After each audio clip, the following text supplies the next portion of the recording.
Alright, so we are live again after having just now reloaded our save file to restore the opportunity to go and fight the Moon Presence for that last ending of the game. We did fight Gehrman in that second ending, and then once we completed that fight, we were grabbed by the Moon Presence and captivated just like Gehrman was, possessed by that Moon Presence, and we lost a leg, potentially showing that we are going to, or potentially showing that Gehrman lost his leg to the Moon Presence as well. That does raise some questions in relation to like when the DLC happened. We see Gehrman only having a peg leg in that kind of promotional trailer for the Old Hunters DLC. I don't necessarily think that's too important, but nonetheless, I do think it's likely that the Old Hunters DLC took place sometime after Gehrman, at the very least, was using the blood, just because the fishing hamlet priest does say that Bergenworth were murderers and blood-crazed fiends, so that must have happened somewhat before those events in the fishing hamlet. Granted, it still isn't clear whether or not all of that preceded the time when the Moon Presence was beckoned. Good hunter, you've done well. The night is near its end. Now, I will show you mercy. You will die, forget the dream, and awake under the morning sun. You will be freed from this terrible hunter's dream. So we're going to fuse this time, and after having taken 3 of the umbilical cords, we will have the kind of presence of mind to be able to resist the Moon Presence.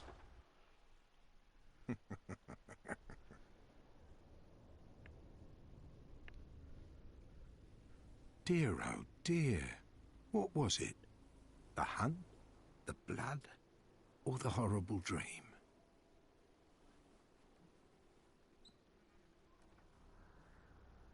Oh, it doesn't matter.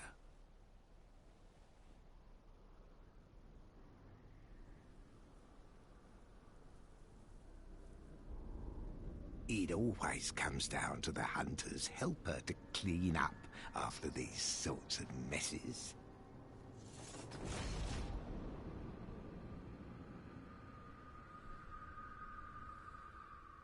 Tonight, Gehrman joins the hunt.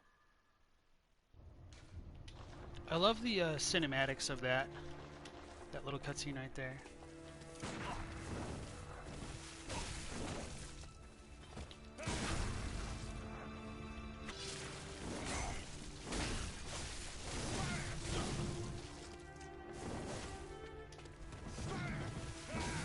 I wasn't trying to swing back. So one like bad thing about backstepping like that. So one thing I don't remember if I really did talk about the first time we screwed up the endings was if you submit to Gehrman, the last thing he says is fear the blood instead of like fear the old blood. So that just kind of interested me. Oh, I lived. You must I died. accept your death. Be freed from the night. So the fact that Gehrman says like fear the blood instead of fear the old blood is a bit interesting. The Japanese for fear the old blood is a bit strangely worded. Instead of like saying like the normal word for old, which is like hurui, it's I think kanite, which is like previously or like potential like you should already be afraid of the blood. I tried looking that up to see if the Korean was closer to the Japanese but it's close to English, and whether or not that was a line that got revised as the development process went up. But it looked like that line is actually very old as far as like the development is concerned of the game. And so to me, in a certain sense, like Willem saying you should already fear the blood makes a lot of sense. And like fearing the old blood doesn't align with Garamond's dialogue, so that's why I was a bit curious about it as well. I should know better than to just zoom in on that attack. Just hit me with it enough at this point. There's something weird about like the dodging in this arena. Like I'm not going forward, I'm like going off at a slight angle.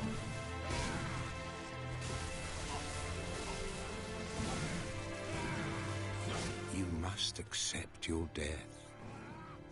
Spoke too soon. Should have feared the blood chum. Yeah. Nice to see you again, Baros. Welcome everybody back into the stream. Sorry for that little delay from earlier. So, right now I might crash against Garamond for a bit more. So if you guys have like any unresolved questions about the lore, feel free to just bring up what interests you, and I'll try to do my best to answer. Even though I might be a little bit distracted.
So I think with this scythe I should probably just like start dodging more to the out.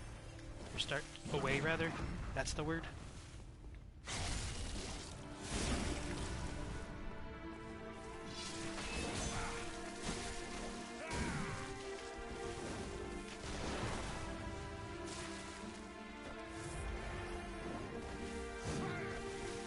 God, I'm so bad at reading with my peripherals and fighting at the same time. I don't know how other streamers do it, really.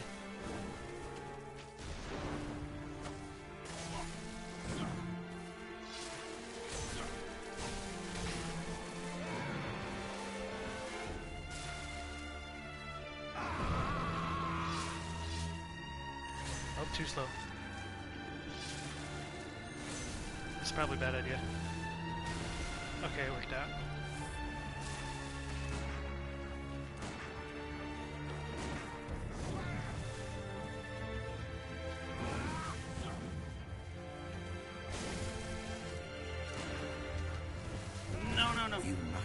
Wow. Okay. So Life says, one thing you've thought about recently is that Bloodborne doesn't really have an NPC like Solaire or Henri that has similar goals to you. This pretty much explains why you still don't really understand what the heck our hunter is doing throughout the game. We go from killing a few beasts to finding Bergenworth's secret to killing Murgo, the Nightmare Newborn. You're basically on a personal quest for answers. So Baros does have it pretty close. In that, at the very beginning of the game, when we get to that opening cutscene, it's the player character who mentions pale blood to the blood minister, and so that the first opening line is like pale blood, eh? It should be taken as the blood minister like answering an off-screen request or an inquiry rather. And so our first goal is to find out what pale blood is. When we get inside the Hunter's Dream itself, it says, in order to bring an end to the Night of the Hunts, or we must stop the spreading scourge of beasts. And that first note, which says, like, seek pale blood to transcend the hunt. In Japanese, it's like mato suru, which I know Laffy's really familiar with Japanese, which is closer to just complete, not transcend. So in order to end the hunt, we must find pale blood, and we will find out as we go along that pale blood is a reference to the moon presence.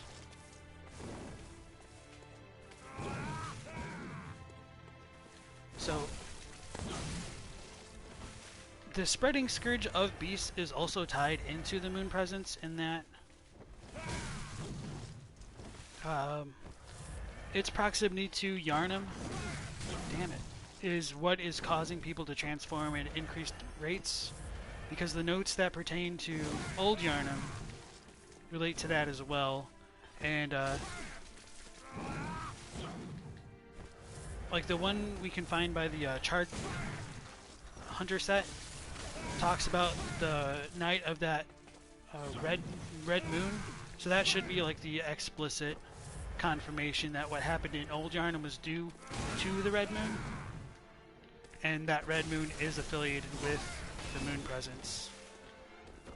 So it all does kind of tie back together with trying to hunt down the moon presence, and it's unclear how the player knows what the moon presence is to begin with. The reference to pale blood,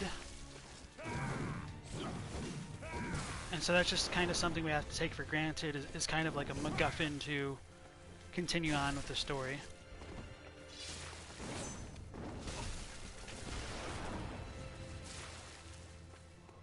A little bit slow on my parry there.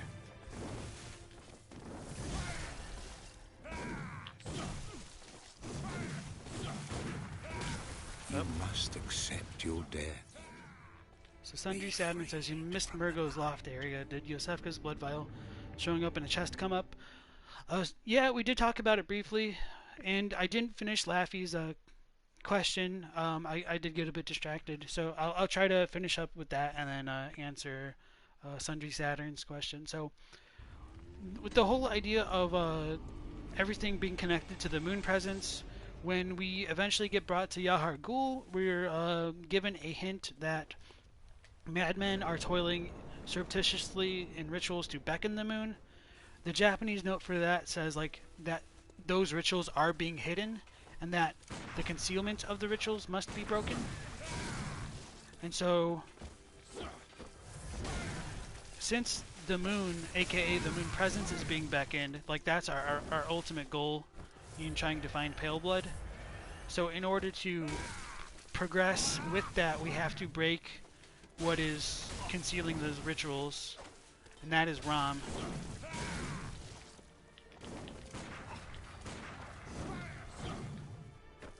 And so once we kill Ram, the red moon does get revealed.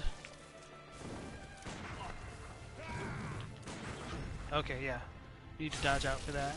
And so after Ram gets killed and the red moon gets revealed, we can gain access to Yahar Ghul, which will allow us to go to the lecture hall and deal with the Nightmare of Mensis and Murgo and the wet nurse up there in the loft.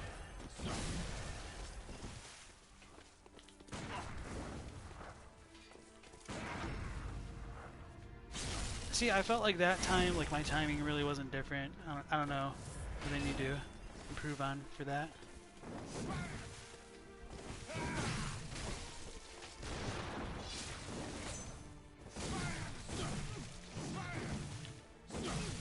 Oh, I tried to L2 with the Chikage and it won't work very well in the blood form.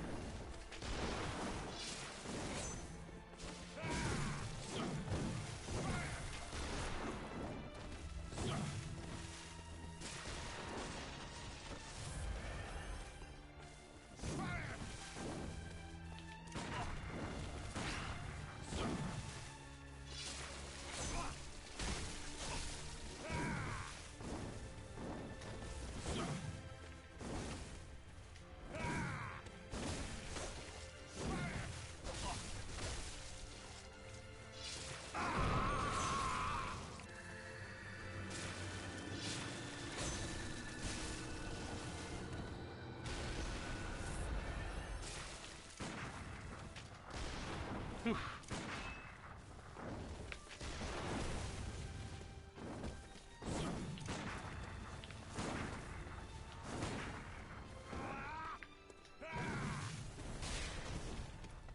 That almost one-shot me. You must accept your death. So with Yosefka's blood vial in the Murgo's loft. We don't really have a good explanation as to why that shows up there. It's a possibility that the real Yosefka could have been affiliated with Mensis, and maybe the fake Yosefka or Fosefka was affiliated with the choir, and they could have had an argument, and that may have been why the real one got transformed into the blueberry. But really, that's just all conjecture, and we don't have enough information to make definitive claims. The way that I really look at it now is more like it's probably like a developer hint to just go back to the clinic and see the NPC there to get that umbilical cord if it wasn't done after the blood moon.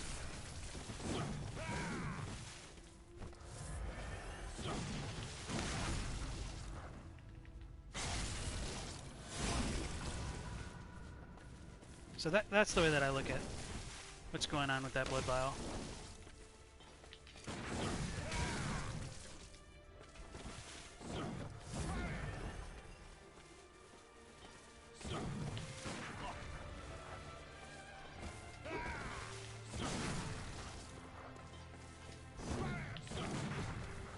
Trying to just bait out that attack.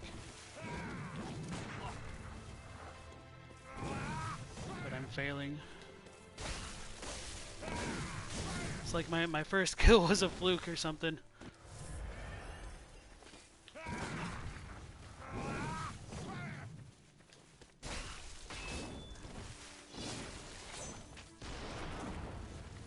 So this is the kind of divine punishment for screwing up the ending the first time and not saving and being smart beforehand.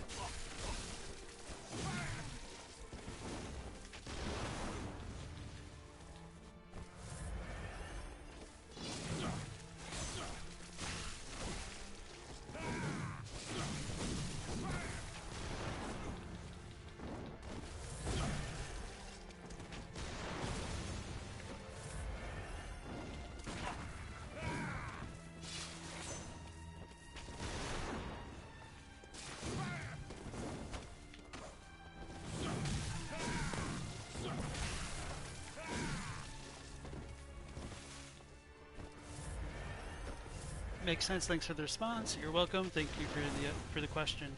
If anybody else has any more questions as well, feel free to go ahead and ask them. I will try to get to them.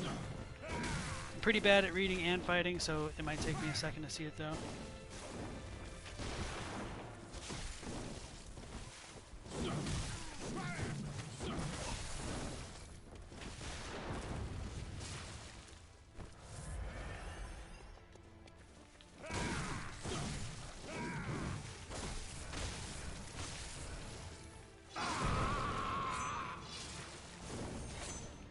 Damn it.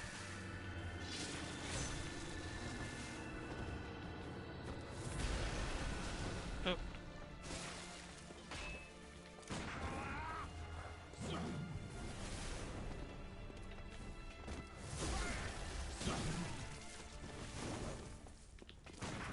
You must accept your death.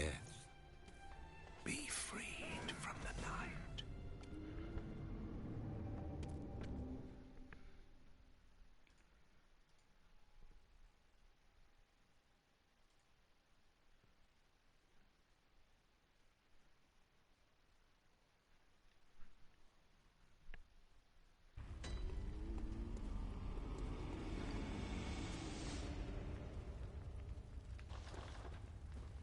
You just want to check the durability on that.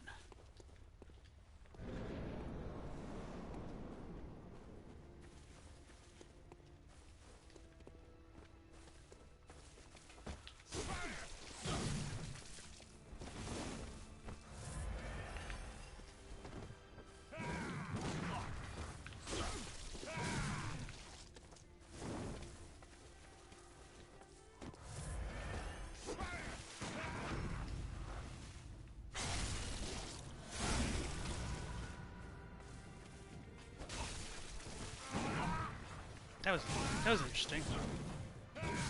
You must accept your death. Be freed from the night.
Damn it.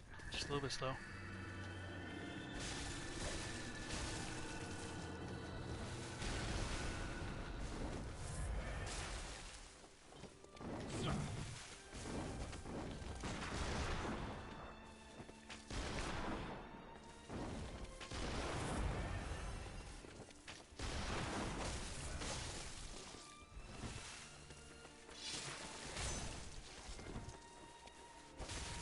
I don't like this. Why is he just standing there menacingly? I should have tried to shoot him during that.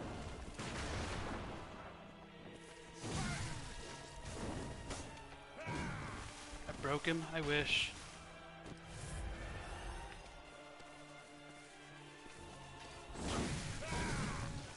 Thought that was gonna one-shot me again.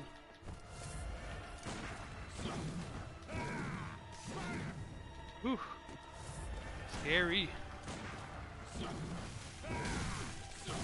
You must accept your death. Even he is tired of you fighting him over and over again. I'm sorry, guys. I'm bad.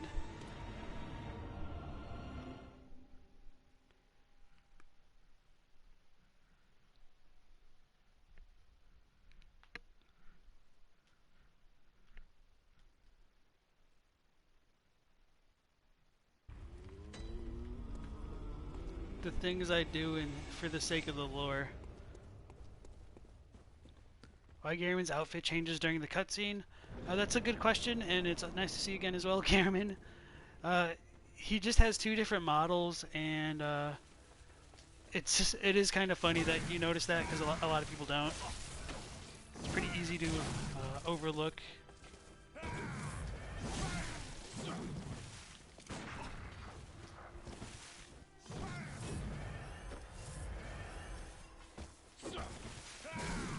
So it's just kind of a little bit of oversight on their part. Oh man.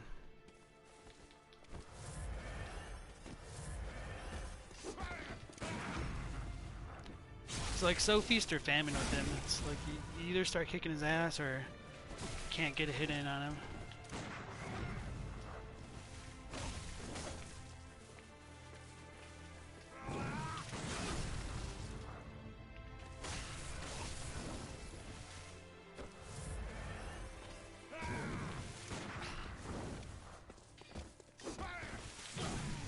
Just a little slow with that L2.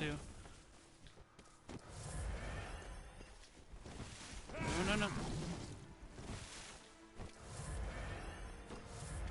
You gotta break that habit of dodging into the left on the little scythe thing.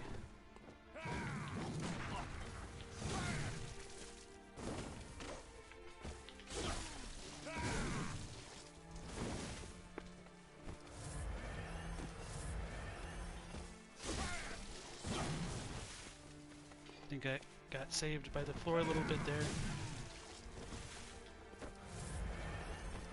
Almost out of vials again.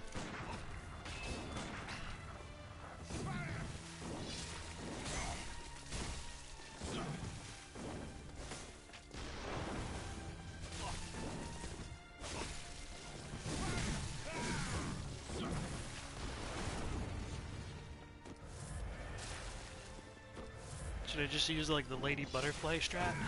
Hit once and dodge?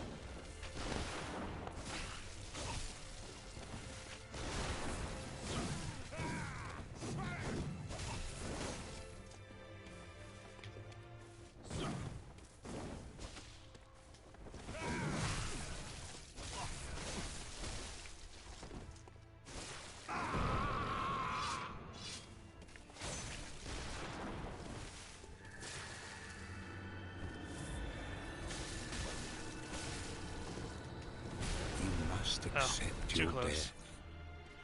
Be freed from the night. You think his face looks a bit funky as far as you know because they put the same texture on a different model or something like that? I don't know that, but yeah, like the outfit does kind of change. It's his entire model really. Like his face completely changes. All of that. When you're tired of Garamond, you usually hover just outside his range, baiting his combos for parries. Yeah, that is probably what I should do, especially with like the way I'm playing right now.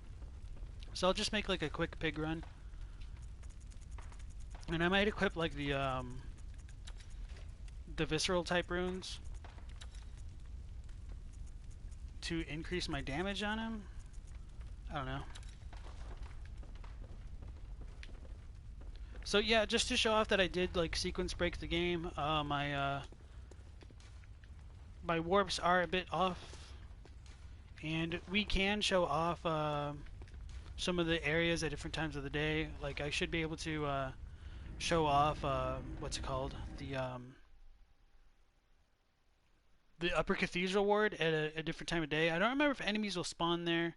We can also show off the top portion of Yahar Ghul without any enemies, or Amygdala up there, if you guys are interested in that. One of the funnier things about sequence breaking is if you never open the door or like the gate going into Central Yarnum, like the doors for the workshop won't open. And part of me has been curious to just make like a quick run through of the game doing that and seeing like if later on you can cause Gehrman to go back into the arena.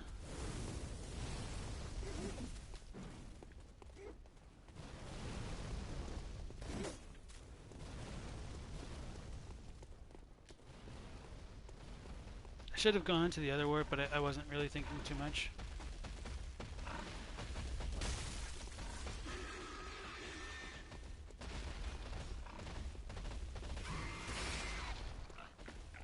Scary pig.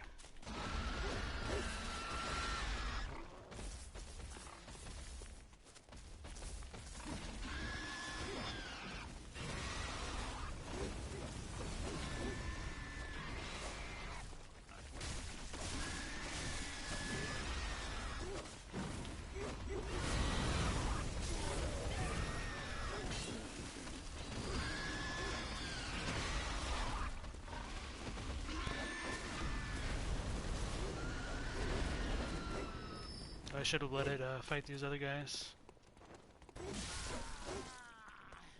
Oh, see, I already had 77,000, so I should have just dipped out.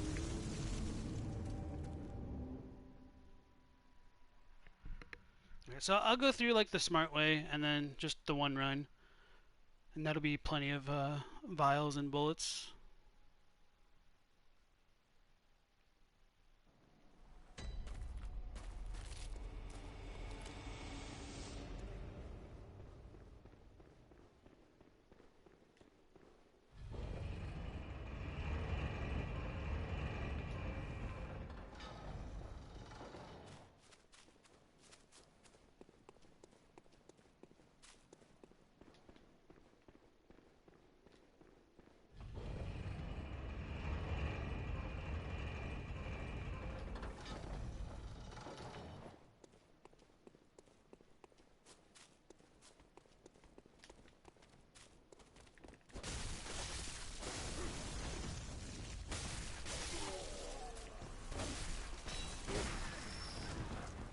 And that visceral mist.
Okay, that's mildly terrifying.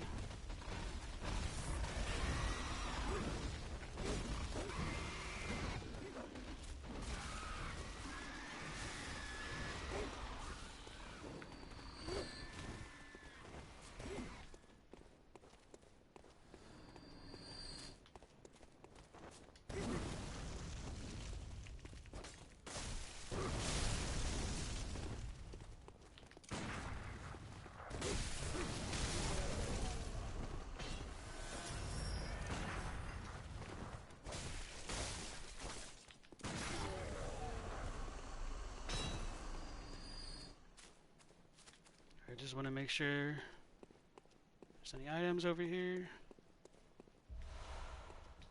I think there's only the one pig left, so... Oh no, both of them.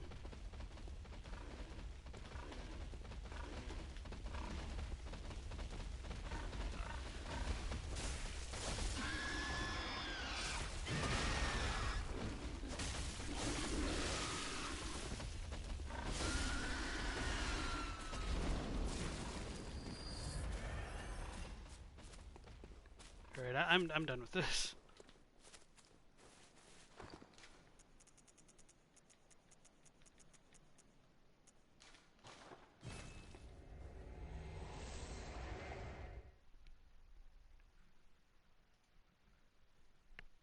So yeah, sorry for taking all this time to farm. It's definitely not like how I enjoy to stream, or it's something that I don't know. It's just a bit monotonous.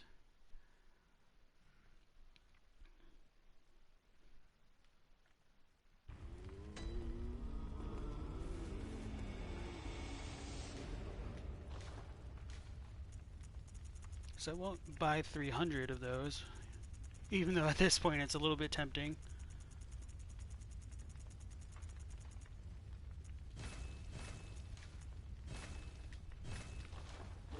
Alright, so that should be more than enough, I hope. Need to remember to switch up those runes.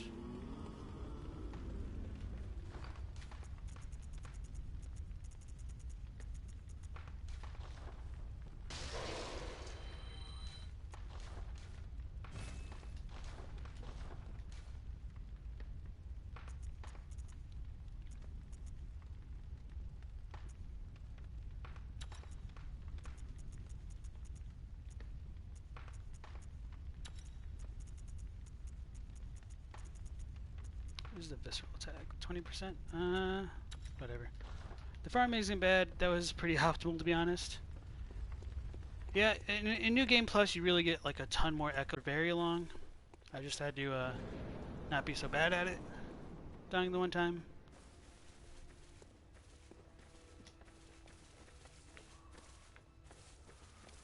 Here we go.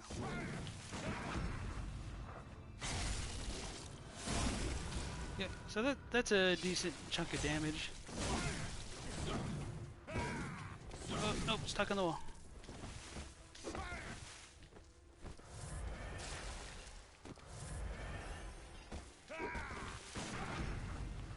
Oh no, stuck on the floor. Why do the arenas hate me?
Don't shoot me.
You must Damn it. accept your death.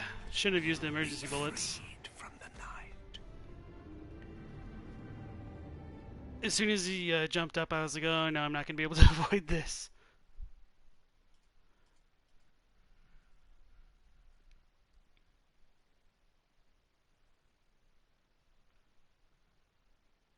The funny thing is, like, with it, as hard as Gehrman is, like, of course I'm probably going to regret saying this later, but the moon presence is like a lot more of a pushover.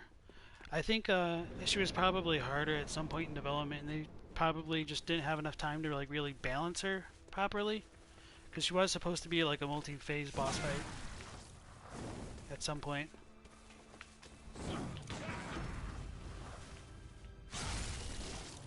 And so I think they might have just like given her a little bit too much of a idle period following her like draining attack. You must accept your death. Be freed from I wonder if I'm just supposed to stagger him during that like animation right there.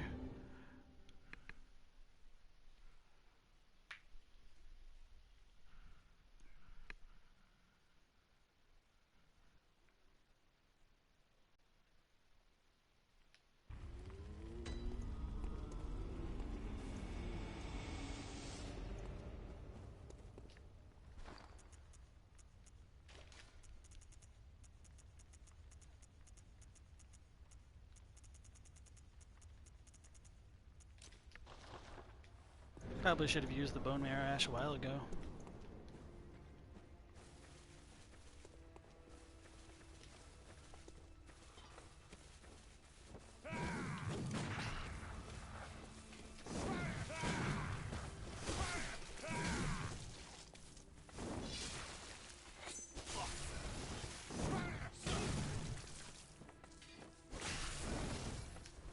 Yeah, it almost seems like I should just stagger him for that.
Thought I was gonna get stuck on that wall and die.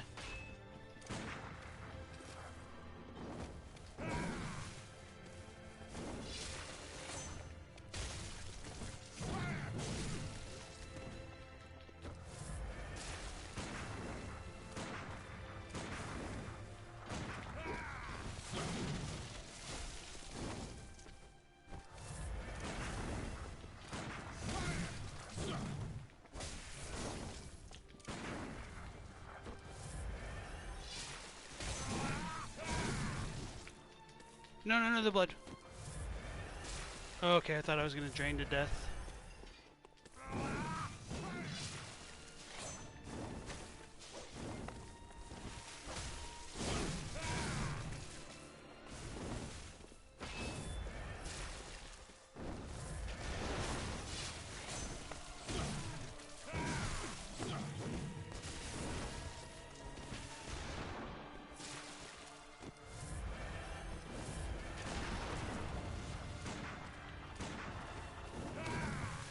Is this it? Nope.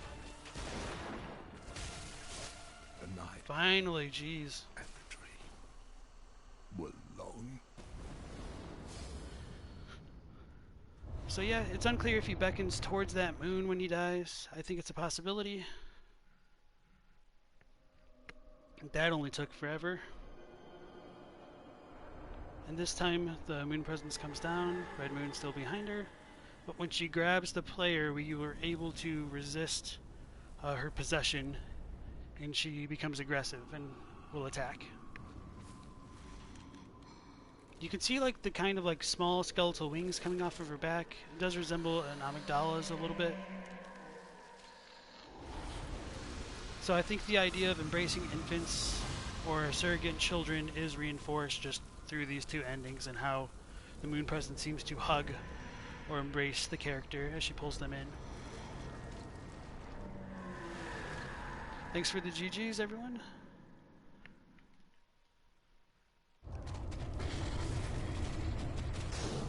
So even though the moon presence is a great one, her appearance is very odd. Like, you'd think if it was like a full-on great one or whatever, it wouldn't have its ribs exposed and would be like less bestial in the way that it's attacking us. Oh wow. So the moon presence also bleeds like a bright red color. And this is its drain attack, and I forgot with the Chikage that's like an instant death. Otherwise I would have undone that. So with the blood draining weapon and her blood drain attack, which sets you to 1 HP, that'll like kill you immediately. If you are not using like the blood sucking weapons, you're able to rally your HP back from her, but she will stay inactive after that attack for kind of a long time. So her fight really isn't that difficult, especially compared to Gehrman's. So I would like to show off some of her attacks, just because they are a little bit rare at times.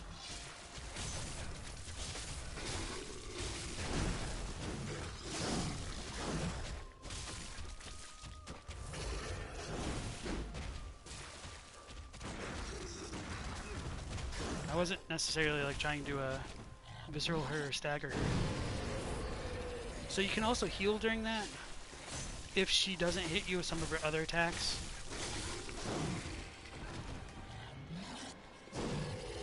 So these like orbs which go from white to red to black are a kind of arcane attack, and the way that I like to interpret that is it could be she's like pulling mist from the nightmares, turning it into blood echoes, into blood directly, and once we get hit with those, we will not be able to heal with our blood vials.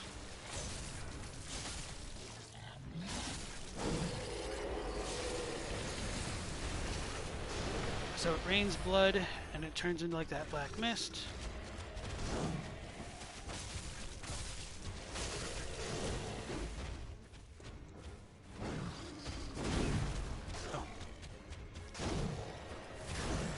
Moon Presence has a nice soundtrack. Yeah, I agree. Oh, no, no, no, no, no. Okay, okay. I thought I was boned. Oh, I got boned anyway.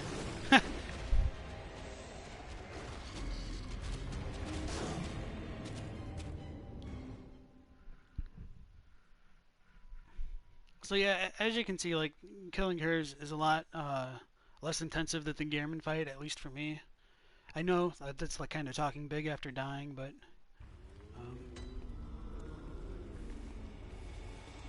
I think just the way that that's presented is a bit unfortunate, because the Moon Presence is kind of built up, like way behind the scenes, is like to be the thing which is ruining Yharnam, and when you fight it, it's kind of a pushover. Although I do wonder if that's intentional to just show that, like, hey, maybe the Great Ones aren't as great as the characters in the game believe.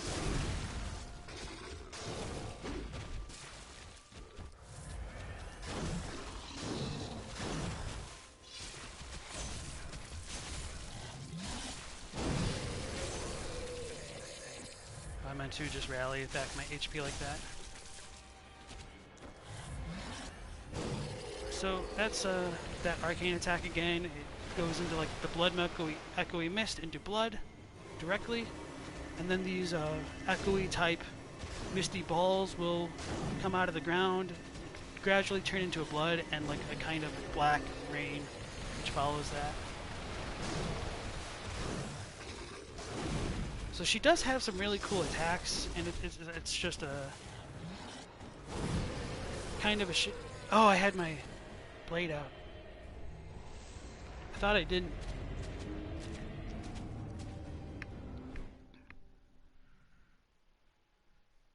Alright, so that is kind of enough of showing off her attacks. Like it's easy for people to miss those, especially in just like the normal new game cycle, just because her health pool really is not that big. But in New Game Plus, it's enough to kind of show those off. So let's play a little bit more seriously now.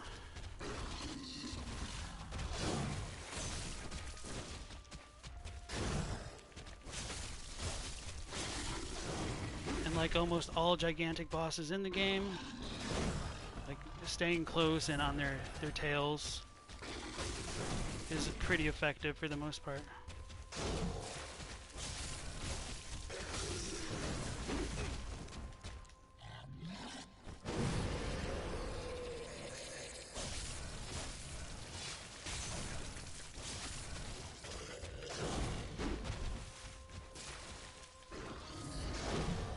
So after she does do that drain attack, you are pretty free to attack her.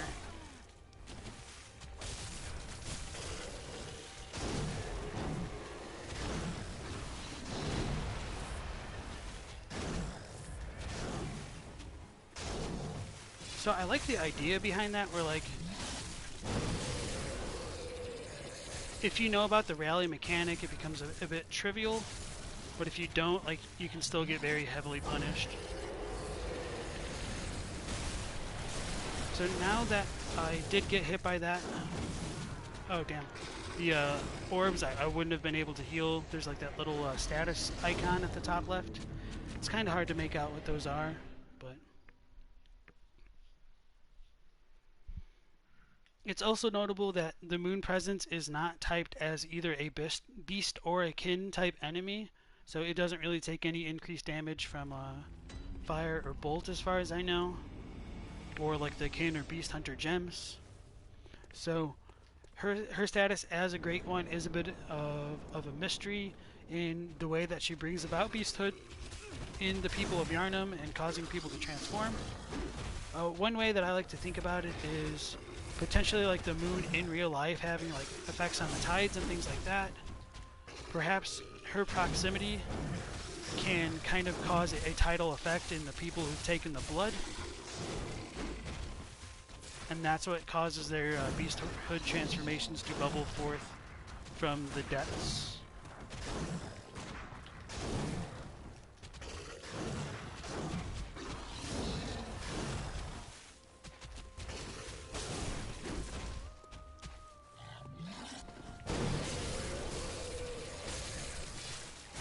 I should probably use the stamina rune at this point.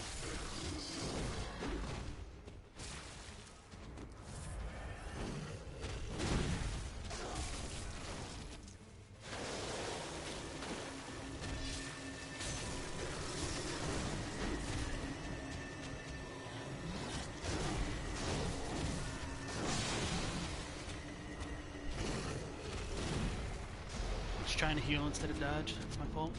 So yeah, it is a bit funny that I've been talking mad trash about the Moon Presence and then just dying to her. It's the life of a streamer, I suppose.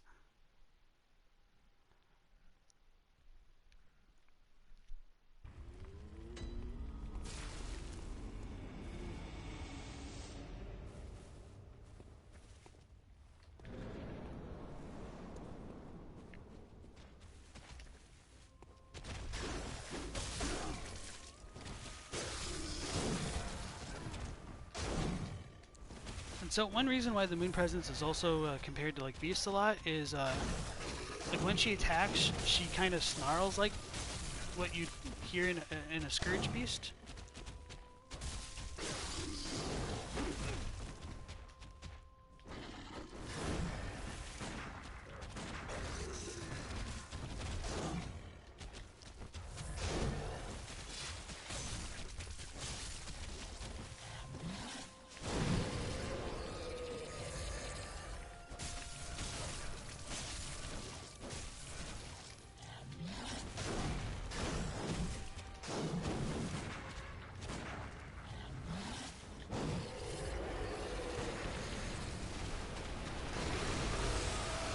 So that will open up the visceral for her.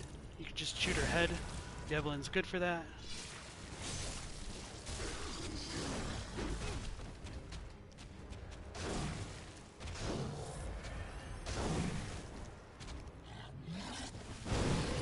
So he uses that drain attack, and then she becomes very vulnerable.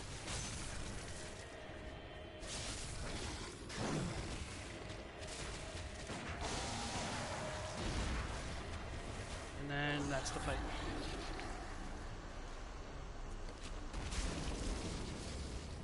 Defeating the Moon Presence gives us the Nightmare Slain screen. We get a Rain of Blood. And we gain, well, in the normal portion of the game, I forgot to talk about this with Gehrman. So as soon as we beat him, we did not gain any blood echoes whatsoever.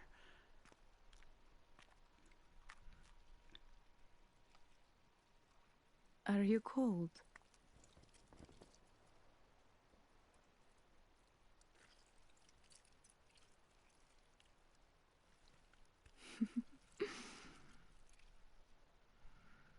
Oh, good hunter.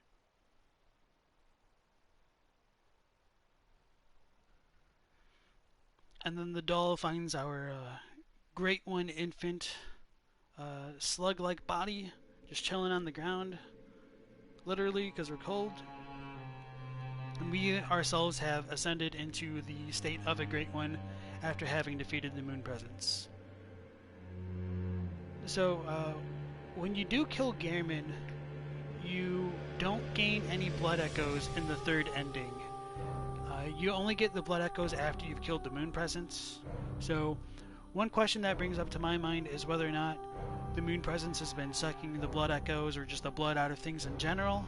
And that is why it's called Pale Blood. Because in the Drained of Blood interview with Hidetaka Miyazaki and Future Press, he talks about how the pale blood sky is supposed to be like the imagery of a sky or body that's been drained of blood. So I like to think that since the moon runes also allow us to drain more blood echoes from the enemies that we kill, that the Moon Presence is probably acting in a similar capacity, and that it has been draining the blood of the people that it's been coming into contact with, or possibly the blood echoes. So what is your Twitch name? I mean, you're at my channel unless you're talking to somebody else in the chat. So Sundry Saturn asks, do the blood attacks and white orbs deal arcane damage? I'm not sure. That'd probably be something good to look into. Maybe with like Meph's wiki they could tell, but I don't know if the wiki itself says what specific damages or what specific attacks do what type of damage. Soul says he finds that weird too. Usually you don't have an issue with bosses being easy when there's an explanation for it, but here it feels really weird. Yeah, so for me, I just think like the Moon Presence is probably a bit unfinished. We can find like in some of the chalices that it did have a second and a third form, I believe, at some points in development, and they just didn't flesh that through. So now that we did beat all three endings of the game, I am going to show off some of the chalice dungeons and show like the kind of architecture that we can find in there, the items relating to those chalice dungeons, and things like that. So I'm going to load a different game.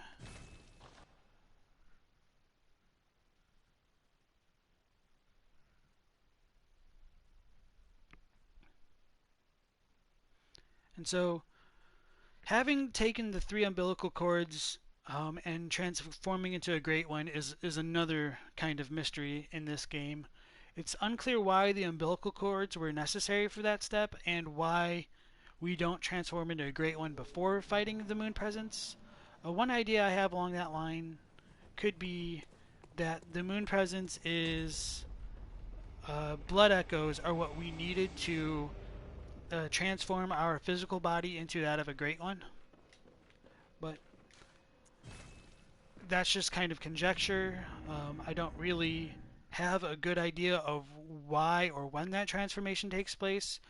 There could be a very long time elapse between when we kill the Moon Presence and when the doll discovers our body. Hello, good. We're just unsure about those kind of details. Very well. Let the echoes become your strength. Let me stand close. So I'm just going to level up my vitality because I've got a ton of echoes and it doesn't really matter at this point. Farewell, good may. And I will show off some of the chalices and talk about their descriptions as well. Got a ton of vials, but looks like we're at max. And I don't know what else to buy.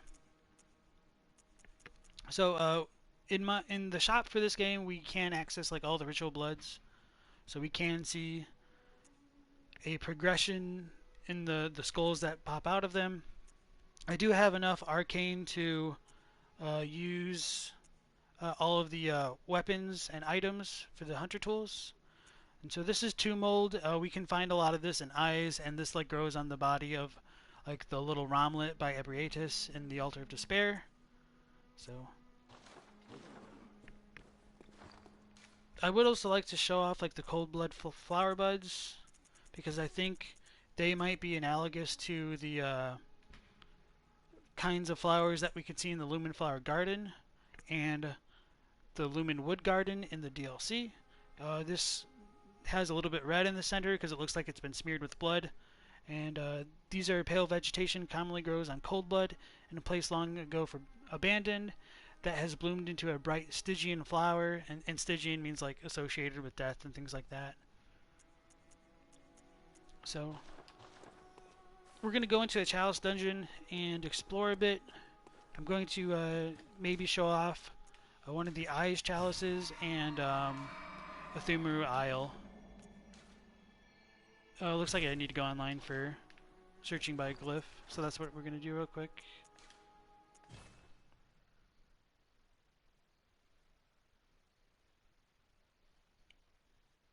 Vegeta, who are you talking to? Like, you're on Twitch, you should be able to. Oh, unless you're on PlayStation somehow. So it's last protagonist, just one word. I'll type that in for you.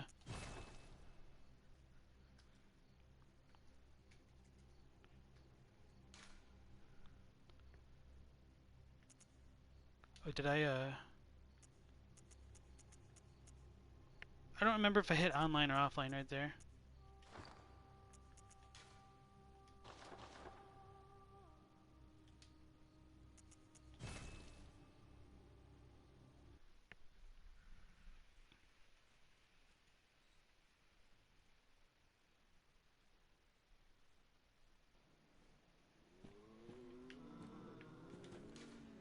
Okay.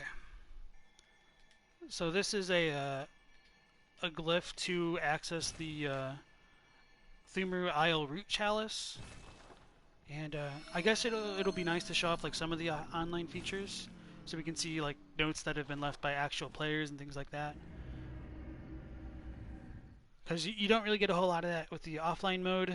Just the notes are more like developer notes, and these are more like actual hunter notes. Thanks for checking the Chalice dungeons. You'd like to see more about them? Yeah, I have gotten a decent amount of requests for them. Like, it is tiring to go through all of them, even though there is like a lot of cool content with them, like a lot more exclusive bosses and things like that. But unfortunately, they're just really, really repetitive. Like,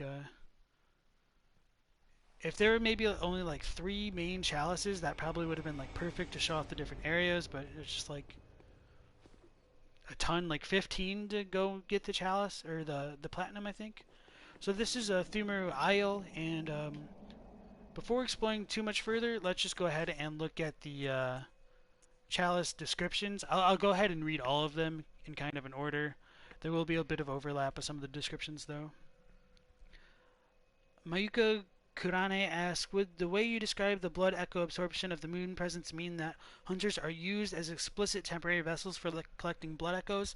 I think that is definitely a potential reading that we can have of it, that the moon presence itself might not have been like a kind of natural part of this ecosystem within Yharnam. The idea of hunters themselves is a bit confusing when, as we explore these chalice dungeons, we will find hunter's runes all over the place, which is very confusing. If we do believe that Gehrman is the first hunter, why would the hunter's mark be found in these chalice dungeons? So the way that I perceive it would be um, likely that hunters are supposed to go out and free kind of blood echoes so that they can reach the hunter's dream. That is mentioned in the hunter rune, and I'll just go ahead and read that since we're talking about it. So, this red sponged rune means hunter and has been adopted by those who have taken the hunter of hunter's oath. So that kind of confirms that like it may have had a different kind of meaning before the hunter of hunters like um, appropriated this kind of rune for their own. These watchmen admonish those who have become addled with blood, be they men or beasts. Anyone who has threatened the pledges of hunter oath surely has an issue with blood. I talked about like the Japanese, just more like if someone opposes the hunters of hunters, it just means that they're likely blood drunk. And I think it was more like the Crowfeather Guard, which explicitly stated that they wanted to send the echoes of their friends or the people they've killed into a hunter's dream. So that's probably where I was thinking that. Yeah, so the final line is, uh, I guess it's just all one really long run on. So the first hunter of hunters came from a foreign land and gave the dead a virtuous native funeral ritual rather than impose a blasphemous Yarnum burial service upon them, with the hope that former compatriots might be returned to the skies and find rest in a hunter's dream. So I do think that there's a very good case that hunters are supposed to collect blood echoes. When we look at the blood echoes icon, it is that of the hunter's rune. And earlier, like the alpha, it was like a crescent moon shape, so they did change it, probably to be a bit more relevant in that regard.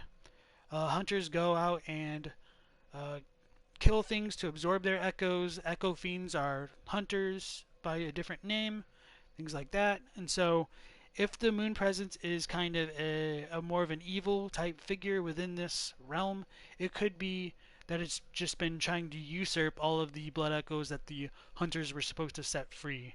And it's a very big theme within like FromSoft games that uh, you want to either continue the cycle or break free from it, and that essentially just means like to break free from the cycle, you must move the cycle forward. You must continue things as they are and follow the path of nature.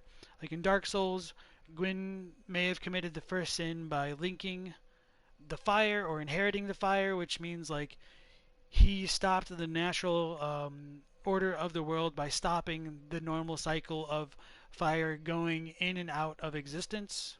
And so I think that might be analogous to what happens with hunters in the hunter's dream. And the moon presence might have more of a figure like Gwyn in trying to take all of the blood echoes for itself. And I think that does tie into the imagery of the moon presence with having its rib cage exposed. That could be a sign of like ravenous, insatiable hunger, and I believe that might be why it grabs the player in the second and third endings. Like it's trying to either absorb our echoes or take control over what we have and stuff like that. So hopefully that answers your question. If you have anything else you want to bring up in relation to that, just go ahead and let me know. So, having talked about that, let's look at some of the chalices, and I'll also compare it to their Japanese descriptions as we go along.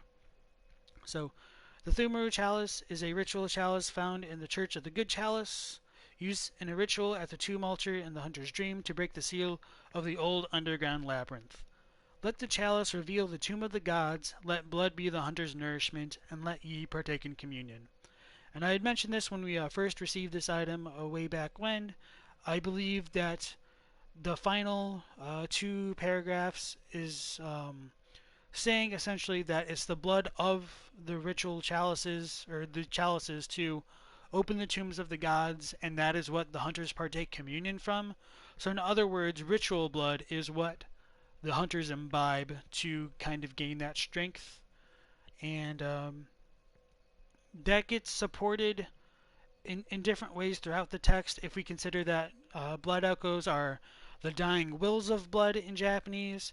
Hunters will absorb those wills for their own, so the spirits of the dead will live on vicariously through the hunter, so the hunter might be able to fulfill their dreams and desires that they couldn't accomplish in life. And when we compare that to the imagery of ritual blood, we get these kind of skeletons which pop out of it. So that's where I think that idea comes from. And ritual blood is described as being incoagulable, which means it does not clot. And that ties into cold blood as well. Cold blood is blood that stays in the form of blood when it is cold and found in a dead body. It doesn't clot. In Japanese, it's explicitly called death blood or dead blood, like shiketsu. And so we know that this blood is supposed to come from the dead as well.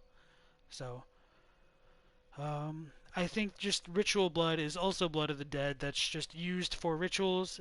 All of these can be considered old blood, and old blood is just a kind of like metanym or uh, metanym, yeah, like Metonym. I don't know. I'm like having trouble like figuring out how to pronounce this right now. It's just like the blanket term for all these kinds of blood. So just like how we have Kleenex describing like tissues in English, like same thing, old blood could just be the blanket term for ritual blood, cold blood, and all of the stuff associated with like blood echoes and stuff like that. And to just kind of reinforce that as well, when we do look at the different levels of cold blood, we go from dew, thick cold blood, which I would say would be like rich cold blood, not like literally thick, frenzied cold blood, kin cold blood, and great one cold blood. I have not read Great One Cold Blood yet, and I will get to that in just a moment. The basic idea behind that is the more echoes which become accumulated into the cold blood, it begins to have more of an arcane or supernatural component to it. And so that is explicitly stated in the kin cold blood, in that the world beyond humanity, the eldritch truth touched upon long ago at Bergenworth. That term for eldritch truth is the exact same term used for the arcane stat in Japanese. It's shinpi, which means like holy, sacred mystery, arcane, mystic, or maybe even like occult. So this idea of the arcane being related to frenzy comes up when we look at sedatives as well. And I know I've talked about this stuff quite a bit, but just for the sake of keeping everything condensed in this discussion right now, since not everybody was present for every stream or every video. Those who delve into the arcane fall all too easily to madness, and thick human blood serves to calm the frayed nerves of these inquisitive minds. So it's something they used at Bergenworth because they were coming into contact with the arcane. That is what they talk about within that kin cold blood description. The eldritch truth touched upon long ago at Bergenworth is the arcane, and that relates to the voice of Ebrietas and Carol runes and things like that. And when we do look at kin cold blood, we do get that kind of arcane cosmic nightmare effect that goes on in the blood itself. And so let's go ahead and read this Great One Cold Blood for the first time in this kind of series. So it's a relic containing the blood echoes of a Great One, used to gain cosmically nightmarish blood echoes. Like a true revelation, this uncanny relic defies understanding. So I think that's pretty straightforward. I guess like the line itself might be a bit hard to understand. It's kind of intentionally hard to understand. Let me look at the Japanese. It just says, it even resembles heavenly enlightenment, but it is something that cannot possibly be understood. So it's a very similar message overall. Just the idea of heavenly enlightenment is a bit clearer in Japanese because the term that they use for insight is enlightenment. And so this is just like enlightenment at a higher level. So the idea of the true revelation is a bit divorced from the connection to insight in English, but it's stronger in Japanese. And of course, when we look at the kind of image that appears on the icon for the madman's knowledge, it does resemble what comes in a Great One Cold Blood quite a bit. And so just to reinforce like that the blood is related to the arcane and things like that, we get the Executioner's Glove, and from this kind of arcane attack we can send forth like the skulls or spirits of the dead in a kind of projectile attack. You can't see it from the back, but there are skulls from the front, just like Logaria shoots. And a bloodless variant of that might be what we get with the Accursed Brew. It's just like the skulls the fishing hamlet mages will shoot at you, the ones that you don't gain any blood echoes from. So phantasms are also connected to the arcane, and it is a bit unclear whether or not like it is supposed to depict a phantasm within that skull of the madman's knowledge. I think there's uh, a lot of potential in being able to read that maybe they are literal phantasms or potentially ways for phantasms to gain form once they access the waking world. So the basic idea is blood is connected to death, and death is connected to the arcane, and they're all tied together in the Bloodborne universe. And by imbibing the blood of the dead, they become closer to the afterlife, and that may be why like the Pthumerians that we will encounter in the Chalice dungeons are called inhuman, and they do seem to be undead in their kind of activities and things like that.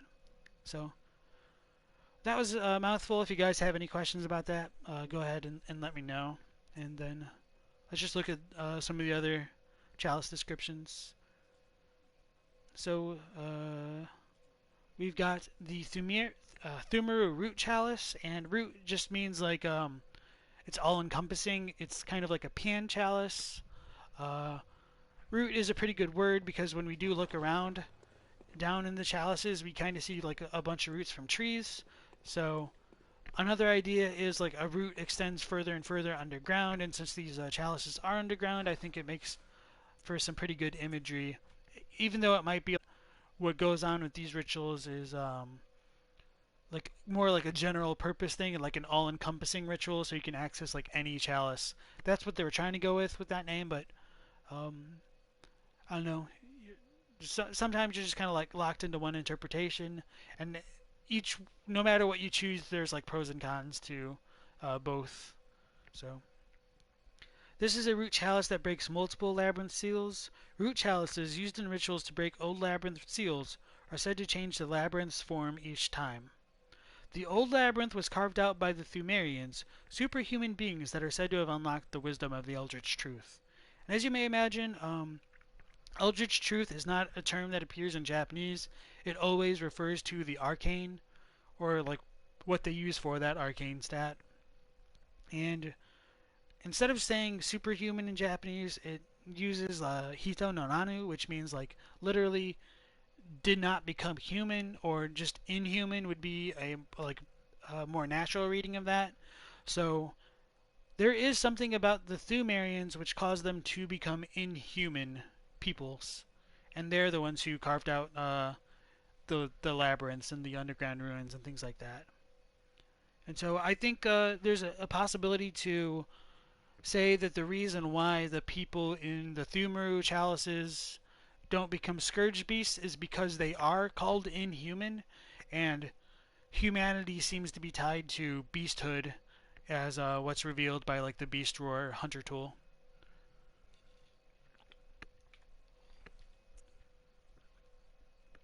So next is the central Pthumerian chalice, and it is another chalice which makes a labyrinth seal, but only a root chalice changes the shape of the old labyrinth when used in a ritual. The old labyrinth was carved out by the Pthumerians, superhuman beings that are said to have unlocked the wisdom of the Eldritch Truth. So I suppose that's pretty much exactly the same as the Pthumeru one, it's just the second paragraph. Same with central root, and the Loran one as well. So all the like Pthumeru ones have that same idea that the Pthumerians were an inhuman tribe that built the underground ruins, and they came into contact with the arcane and knew the secrets behind it. So going to the defiled chalice, it's only this defiled chalice is cursed. Curses are caused by inciting the anger of the Great Ones and used to hex others. Special materials are required to complete the ritual. To try one's hand at curses, first seek the Bastard of Loran. So, in Japanese, it's more like the curse is proof of infringing upon the superior being's anger. Special materials are required to fulfill the terms of this ritual. To attempt a curse, search for the Bastard of Loran, which is extremely similar. Um, it's interesting that it says that we incite the anger of the Great Ones with curses. And this will be a bit of a controversial statement, but I think it could be implied that the Pthumerians themselves or the denizens of the chalices might be considered great ones to a certain extent because they are the ones who get influenced by the rituals or the rites to perform these kind of chalice dungeons and opening them.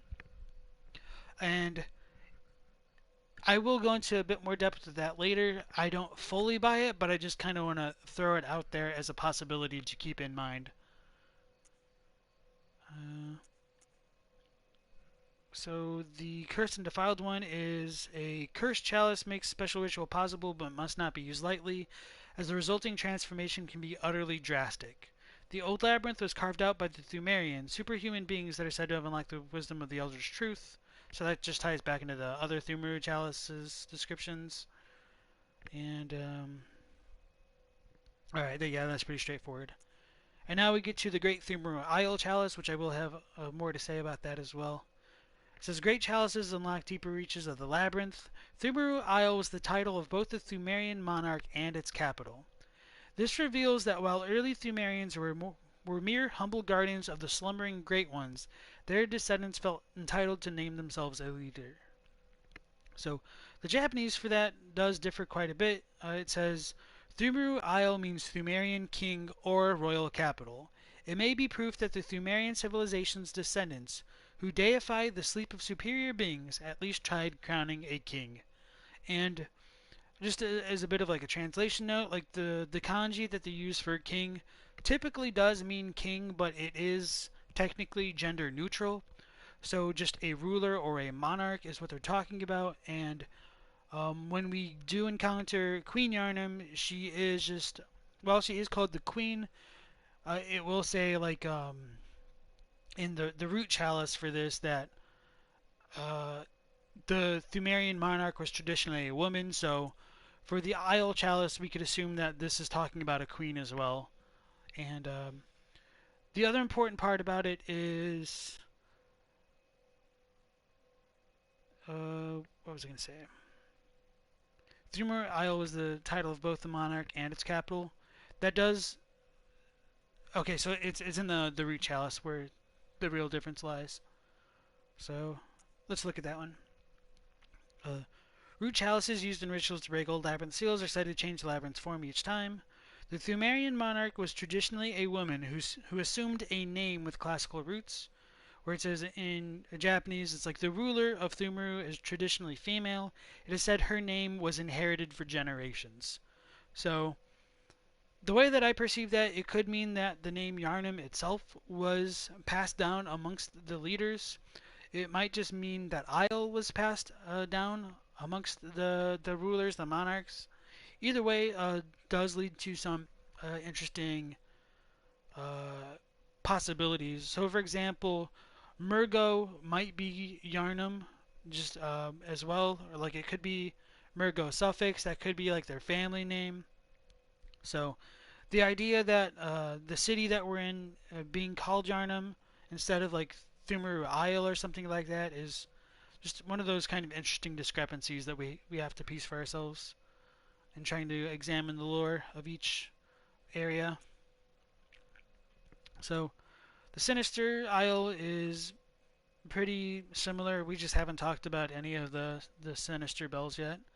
So this is a root chalice that breaks multiple labyrinth seals. When used in a ritual, the Sinister Chalice summons the sinister resonant bell. The bell-ringing woman appears to be a mad Pthumerian. And then the rest of it is similar to the Isle chalices.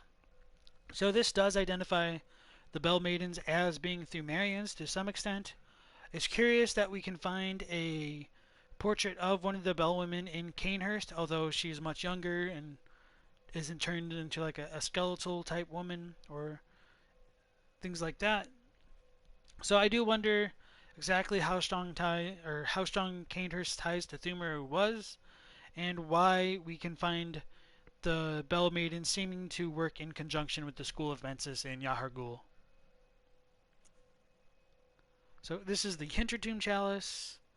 Hintertombs are the peripheral catacombs of the underground labyrinth. To this day, the Watchers continue to expand the Hintertombs, unceremonious catacombs filled with graves and death.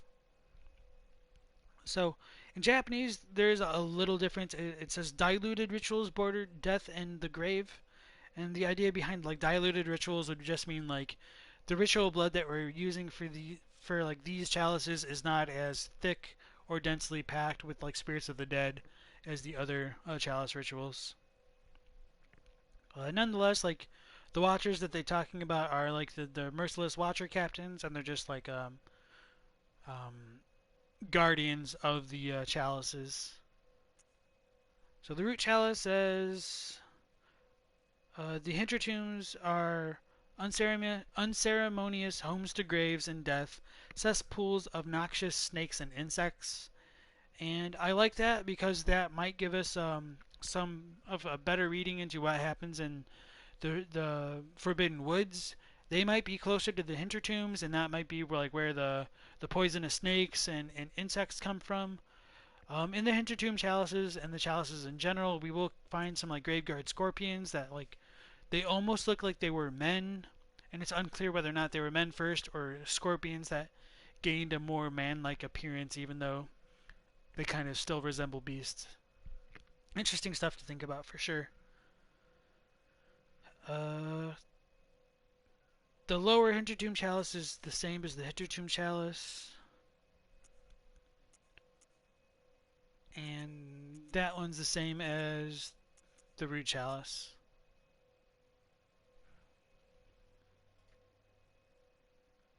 That's similar. Ailing Lorien. So, a chalice that breaks a labyrinth seal. Lorien is a tragic land that was devoured by the sands. The tragedy that struck this ailing land of Lorien is said to have its roots in the scourge of the beast. Some have made the dreaded extrapolation that Yharnam may be next.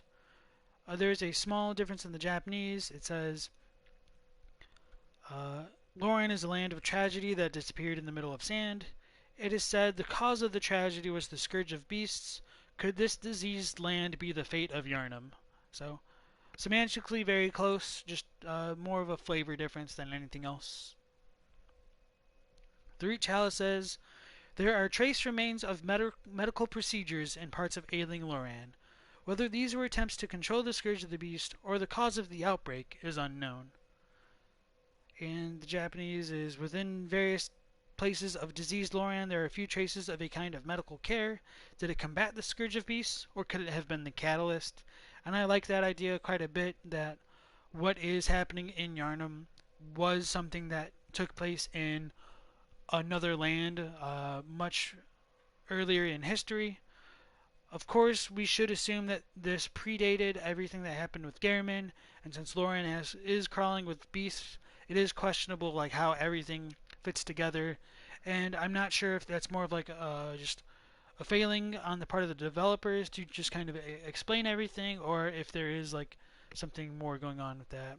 Hey Q, it's nice to see you again. Welcome to the stream. We're just looking over some of the items before we examine like the Chalice dungeons and stuff like that. So we already got all three of the endings out of the way, and now we're just kind of doing some of the side content. And so this description is pretty much the same, so I'm not going to worry about it. Same as that one. So, Sinister Lorien, Root Chalice. Oh, do I not have the eyes because we killed the Briatus? Oh no, okay, we do. So, when using a ritual, this Sinister Chalice summons the Sinister Resonant Bell, blah blah blah, Mad Woman. Oh, okay, it's pretty much the same. It's just so much text that it just runs together. So this is the Great Ice Chalice. Nice, hope you're doing well today. Thank you, I appreciate that. Hope you're doing well also. Sorry I didn't hop in last night. Like, I just crashed out pretty early. So, So this is the Great Eyes Chalice that we gained from Ebrietas. We've already read it once before, but I'll go over this again just to kind of reinforce some things. Great chalices unlock deeper reaches of the labyrinth. The Great Eyes Chalice became the cornerstone of the choir, the elite delegation of the Healing Church. It was also the first great chalice brought back to the surface since the time of Bergenworth and allowed the choir to have audience with Ebrietas. So because the choir came later in the Healing Church's founding, this leads me to believe that Ebrietas is not the source of the Healing Church's blood, um, because they didn't have access to her. So how would they have gotten her blood for so long? But I've talked about that quite a bit already, so I'll just move on from there. Sundry Saturn says that does explain the beast patients and the other old enemies in Loran. Yeah, so they may have been inflicted with ashen blood, and the Scourge of the Beast may have been a result of like everything that was going on there. And since they are not described as being inhuman like the Pthumerians are, that may be why like they transformed into beasts, and we don't really have Scourge beasts or anything like that in the Pthumerian Chalices either. That's my reading on it. I could be wrong, but I think that is like the most likely case that we can make with the information that we do have. So, the Root Chalice says, according to the choir, the Land of Eyes lies in contact with the cosmos, which allowed the Great Ones to function on transcendental planes of thought. And the Japanese for that is very similar. I'll just read it for the sake of clarity. According to the choir, the Land of Eyes is touched by the cosmos. Consequently, it is said the superior beings understood transcendental thoughts long ago. And that might tie into like all the tomb mold that we will find festering around in the Eyes Chalice dungeons. Like it almost makes the Eyes Chalices look as though they are part of the cosmos, and it's most likely due to the spores of the tomb mold floating around in that area. And I think that might also tie into why all of the enemies in that area are like more closely associated with phantasm, things like that. Because if it's the spores of the tomb mold which grows on cold blood, it could be like the cold blood in them, in the spores themselves, are what caused people to transform, and whatever's in the spores also influenced the things that were lurking down there in those chalices. And so the Sinister Chalice for the Eyes Chalice is also the same. So those are all the descriptions finally, and we will be able to look at some of the gameplay in the chalices. I'll examine the architecture as well as some of the enemies we'll find, and come to some conclusions about the culture of Pthumeru. So first things first, we do get like this little relief sculpture of a bunch of like robed figures.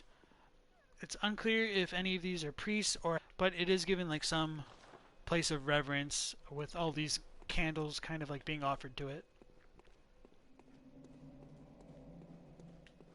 Coming into the chalice itself, we will have some side doors, and on the side doors we do find that Hunter's Rune, which I was talking about just a little bit ago. And then the note behind us says nothing but ritual materials here, therefore turn back.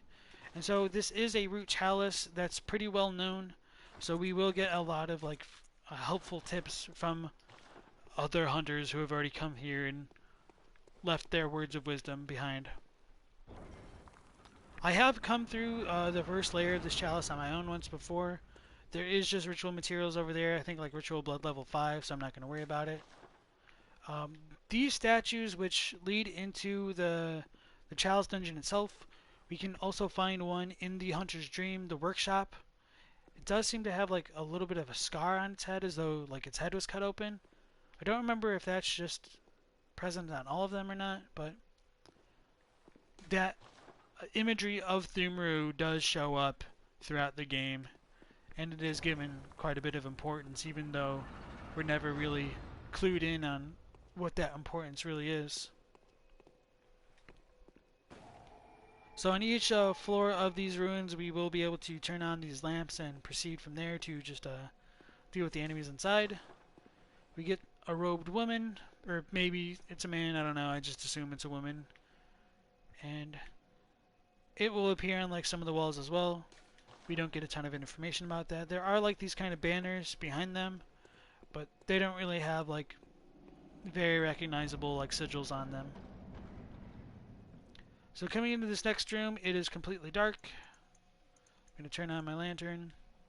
And then we get a Merciless Watcher chilling for us over there. And there was an enemy up there. He dropped down. That little white ghost is a player that's currently online right now going through this area.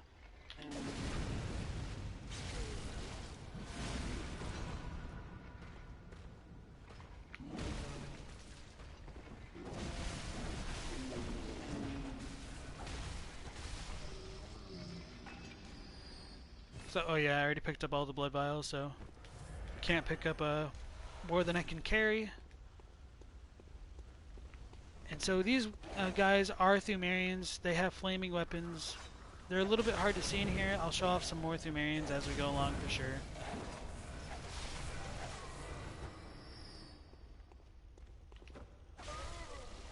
And they all look undead. These guys more look like mummies.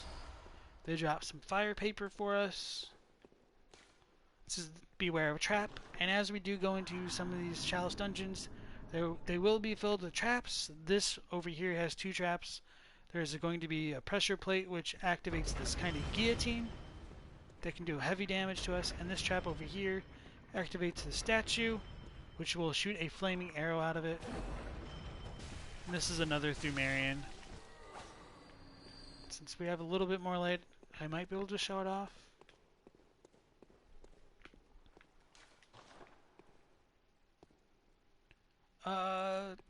Not too great of an angle, but we can see it most certainly looks undead. It definitely resembles a human, and it's got that kind of pale blue skin to match. If we look at the statues in this area as well, this resembles that of a messenger. Its mouth is open because that's presumably where the flaming arrows come from. The statues can be broken, and all along the walls in these chalice dungeons we'll find like graves everywhere.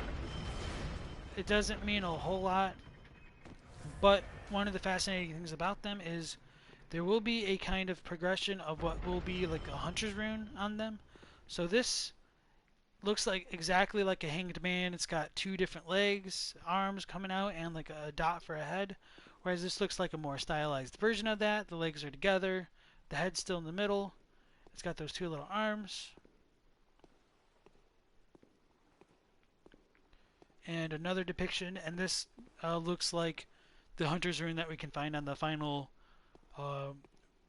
ritual altar in the hunter's dream. So it does seem as though that hunter's rune did undergo some changes over time, and that the Pthumerians were aware of its significance to some degree. So these guys are throwing poison knives at us. I think there's going to be some dogs over there. Oh, these dogs resemble the ones that we can find in Hemwick. They've got like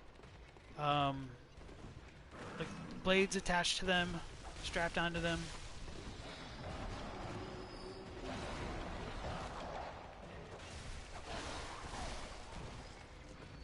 And then there's also like some of the Pthumerians up top throwing knives at us. So I'm not going to worry too much about these items. These are like oil flasks, and they can be shot to explode for a lot of fire damage.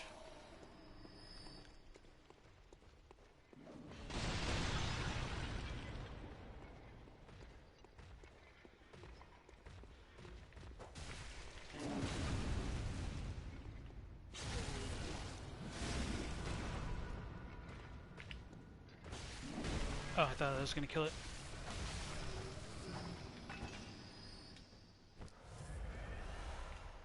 Some more bullets.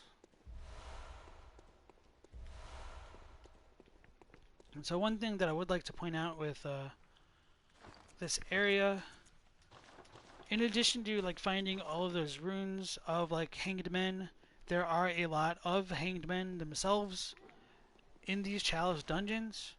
One of the thoughts that I have regarding that is in some rooms there will be like pools of blood gathered on the ground. So I think it's a possibility that the Pthumerians were originally draining these people of blood to drink their blood, and that may have been where like the old blood originally came from, and by like funneling the impurities from these bodies down to the bottom, that may have been where they originally got their blood dregs, which they would give to their queens. And by giving blood dregs to their queens, they became more and more tainted, and that's what allowed them to have their child of blood, which we will see with Murgo and Queen Yarnum and her ectopic pregnancy. So the armor on this guy does resemble that of what we can find on the Canehurst Knights. I've heard that this is a kind of armor set used in Demon Souls. I'm not 100% sure. So,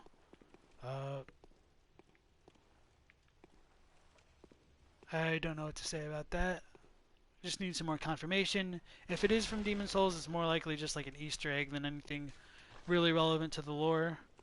And so, like this mound of skeletons did have a sword and a shield placed in the middle of it, so it may have been like these Pthumerian ruins were raided at some points over time. Whether that be from Canehurst or some other culture, we don't really know. So in this room, there's another trap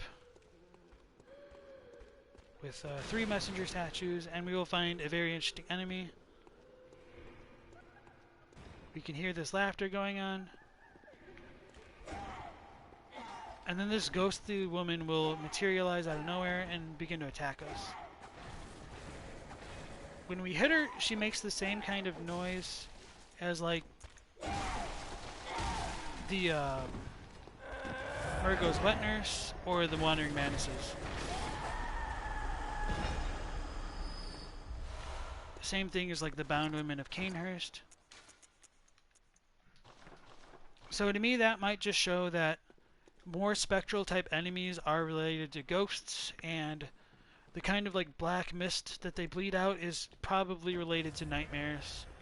And I showed that off like the Nightmare of Mensis like literally leaking a kind of black mist. I think it's also tied into like insight, and that may be why we started to get frenzied from some of her attacks, because it's filled with like an arcane supernatural power, which I do believe is tied to the afterlife in general in Bloodborne.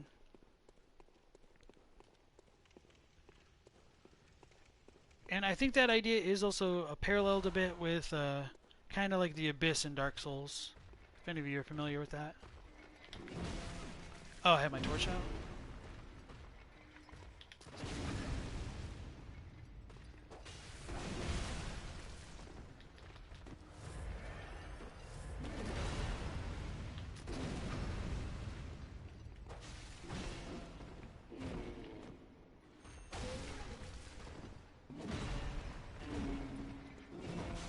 I think I need to double check my weapons, because I forgot I just like uploaded an old save where I might have been experimenting. So in order to progress in the Chalice dungeons, you need to unlock each level's boss area. They will be attached to these levers, and the statues will have an orange glow while they're locked. And once you unlock them, it's got like this greenish, bluish tinge to it.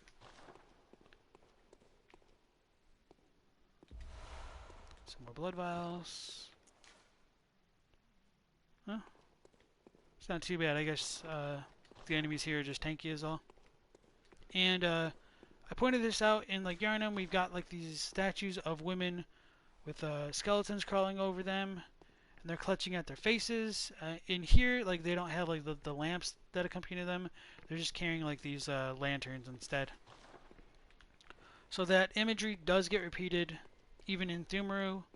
It makes me wonder if Yarnum had a kind of a indigenous religion into it before the Healing Church came to town, and just how much of it was just reused.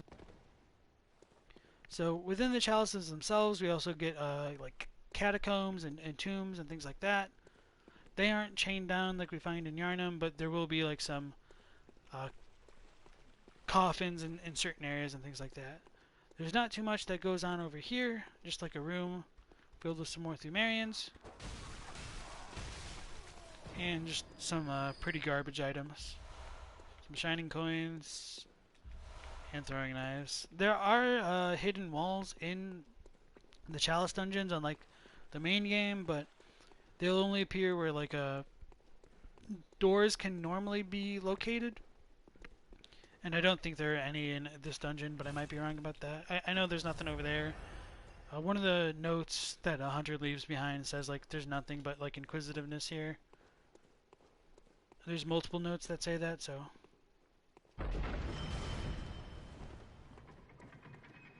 Now that we did pull that lever, we're able to head into the boss of this floor.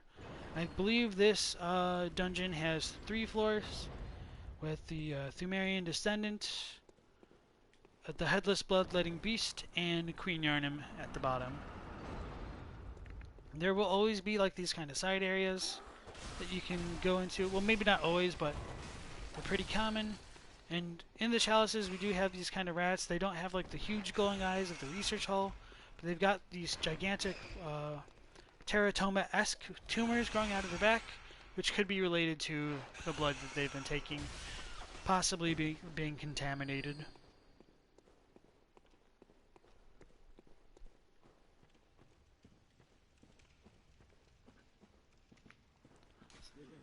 So this note says Fear Hunter of Hunters, so I'm going to expect there's like a crow feather person in here, or probably just like a healing church hunter. An NPC. So somebody's climbing up there. That looks to just be a Pthumerian with a lantern. And if we look at some of the graves in here, we see that proto-hunter's mark appear as well. Something just fell to its death. I don't know what.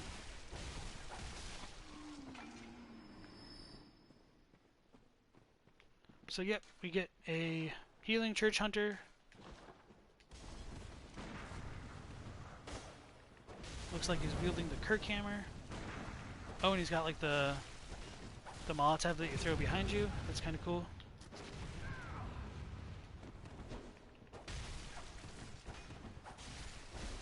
I forgot I've got a ton of stamina on this character. So I can just R1 spam for days. So I'm not going to go ahead and explore like the side areas. It just takes a little bit of time, and trying to go through all the bosses of this area and maybe showing off like eyes is more of my priority right now. Although I should at some point like go and try to go to a side area to find what's it called, the little statuette that we can find that gets repeated in Pthumero. So this is the Pthumero Descendant. He's got like this little sickle that he can break into 2 and throw and do a ton of damage with. It does kind of resemble one of the earlier like hunter tools or weapons, trick weapons. I should like pay attention. And maybe I should show off its face.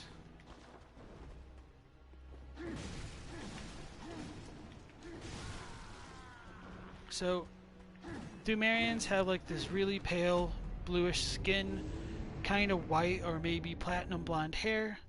They seem very vampire-esque, and I think that's just kind of a testament to the descendants having taken like a lot of the blood, or being a more like a noble class than the normal type Pthumerian enemies that we'll find throughout the Chalice dungeons. Unfortunately, there isn't going to be a Pthumerian elder in this area, but they have more arcane style attacks, and they can like teleport and use a staff in pyromancy to like shoot arrows at us as though their staff was a crossbow.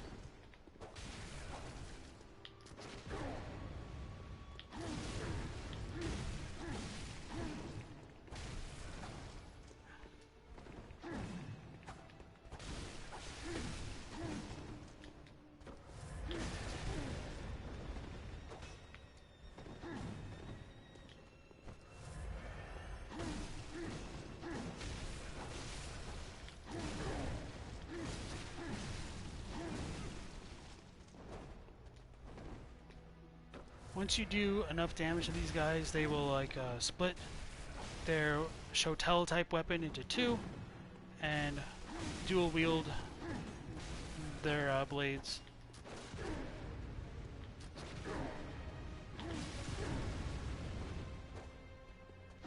My visceral timing is terrible with them. It's okay.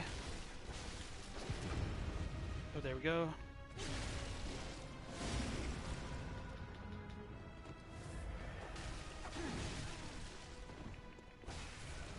So that's its splitting the weapon into two.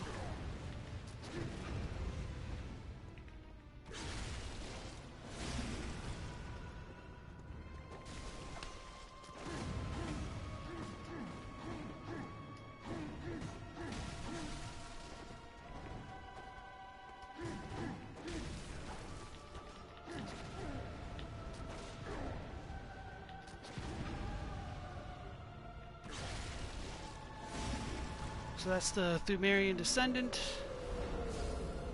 If I'd been playing like a normal level character, you would have kicked my ass, for sure. I've got a truckload of health right now. And so when you defeat one of them, like the bosses, you'll gain like blood gems and things like that as your rewards. When you clear out a normal chalice dungeon, like in a story progression, you'll gain like the next story sequence of them. So there is kind of a progression to them. As you go through the chalice dungeons, you do go deeper and deeper underground. But no matter where you go, if you look up, you can still kind of see like there's a hole in the ceiling, which doesn't make sense compared to where we just were. And we can see like moonlight or something else streaming through it. And this kind of like architecture does call into question whether or not the chalices that we're currently visiting are part of the waking world, if they're part of a dream or something else entirely.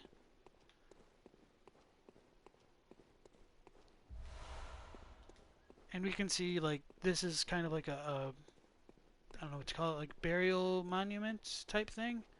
This will lead to the boss, but it's locked already because we haven't used the lever. We've got a flaming boulder trap that we activated with a tripwire.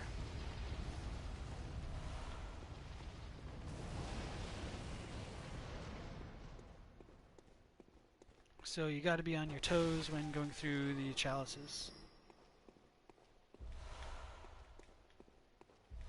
Some people also wonder whether or not like we're in the actual physical locations of the chalices, or whether or not these chalices exist sometime in the past, because we can find like enemies like Ram and Ebrietus in here as well. And that doesn't make a ton of sense if we kill like their waking world equivalents. So as far as like great ones go, they may be able to like keep their dreamlike consciousness active whenever they want, things like that. And so let me just read what Solo says. Egon of Astoria had a theory that they were like a time capsules, which makes sense, you guess. Yeah, I'm not sure if they're actually time capsules. One way that I tend to look at nightmares and things like that in general is that they're probably created by a product of whatever's like currently in them, whether or not that's intentionally done or it just the dreams react to the memories or desires of those within them. I'm not fully sure. So this next area is like kind of a gigantic courtyard. I do like how these have been added into the game, into the Chalice dungeons. It makes Pthumerian seem more like a kind of a prosperous civilization. We've got like grass and stuff like that. What is this dude shooting at me? Oh, his crossbow type thing. So it's got a fountain in the middle. It's got flowers growing everywhere. They don't necessarily look like the ones in the Hunter's Dream, just a different kind of flower. Although I do wonder if the flowers over there are what's depicted on the what's called the tombstones that we can find in places like Hemwick. I know in some of these chalices, like you can find like a little cage at the corners to drop down to that bottom floor.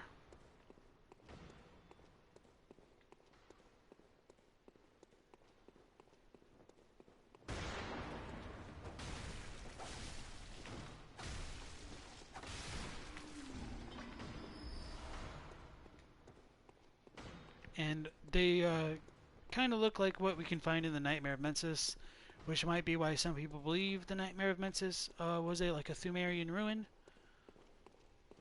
It's a little bit unsure. I know there's got to be a way back up here. I'm probably just being blind right now.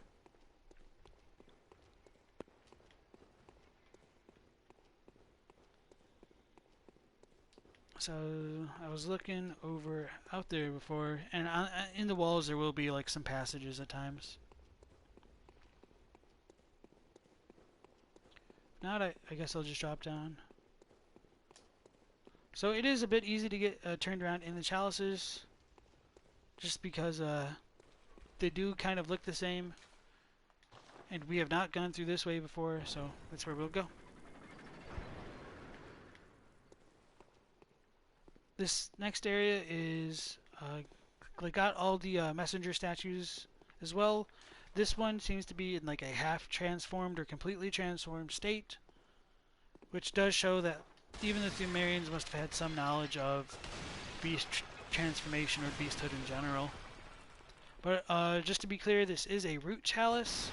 I should have looked at that one.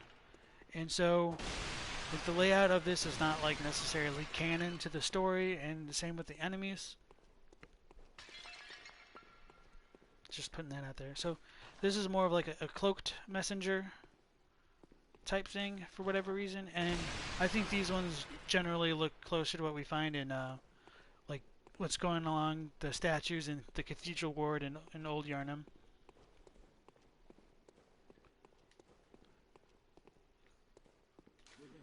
Beware of Shaman. So this will tell us that there's probably like some Lauren clerics down there, and they can shoot like fireballs and things like that. Or no, just the right keepers. Okay. So this like little pressure plate will activate this kind of altar up towards us, and it acts as our elevator in this area, and you can usually drop underneath it too.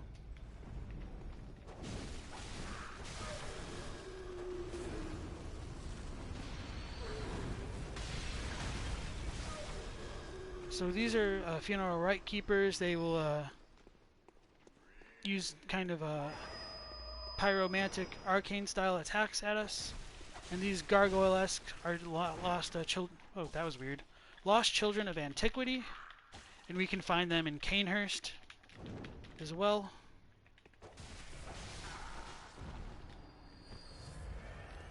Which may further tie the connection between Canehurst and Pthumeru.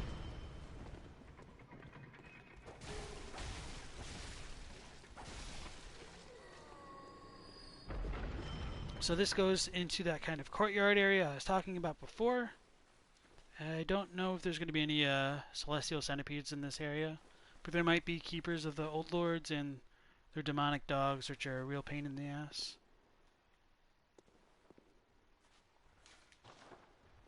So these flowers we don't get anywhere else, and those are the ones I was talking about, potentially like being on the tombs by Hemwick, Charnel Lane. Oh shit. Double shit.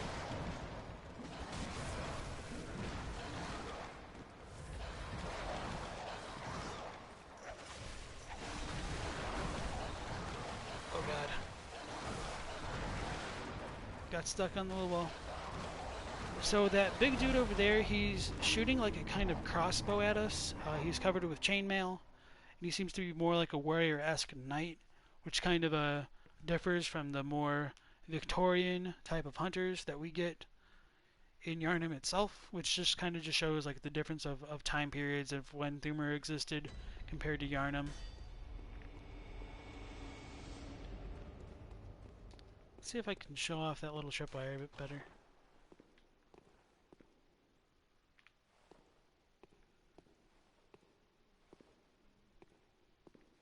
Where is it? I don't know. So I do know in like some areas you can see like a full-on tripwire, which is kind of fun, but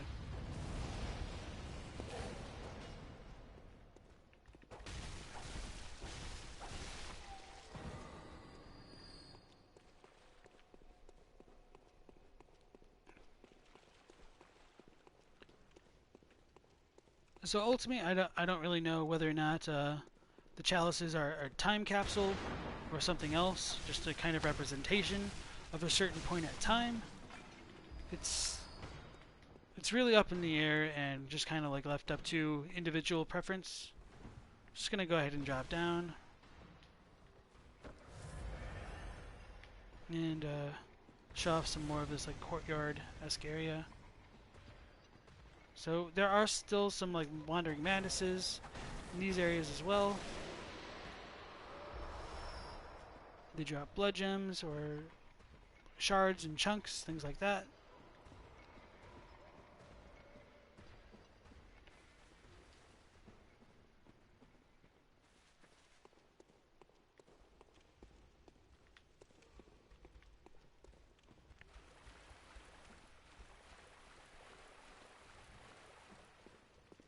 So this area does have like broken bars as though something escaped. And then these little urns over here, this will be underneath that elevator, like can use their smoke to hide enemies. We see the charred remains of like skeletons everywhere. What looks to be like a thick, really deep red blood coating the floor here, potentially for them to have like gathered and drunk from. Some Pthumerians will be like having like pickaxes and like smacking at the walls, which shows like they continue to expand them even today. But we don't really have that going on in here. Wonder says he once heard that the chalices weren't handled by Miyazaki and his team. Is that true? Not trying to say they're not canon. I've heard that. I don't know whether or not that's true, unfortunately. So this, it looks to be like a dead end that can happen from time to time. So we just came from that elevator, we would have had to have gone back through to the courtyard from before.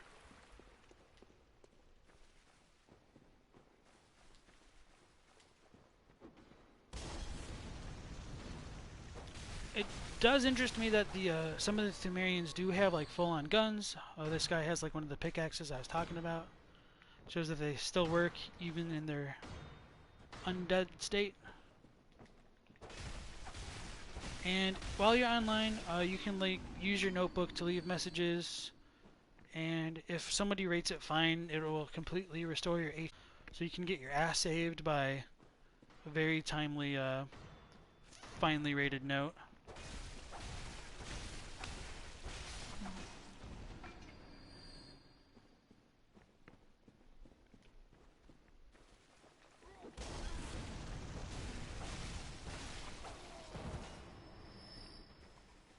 So it's possible, like, the idea of trick weapons and even firearms could have been taken from the Pthumerians, and that's where the Yarnamites get all of their really good ideas from, essentially. This dog has our echoes, and we just got hit by a lot of projectiles.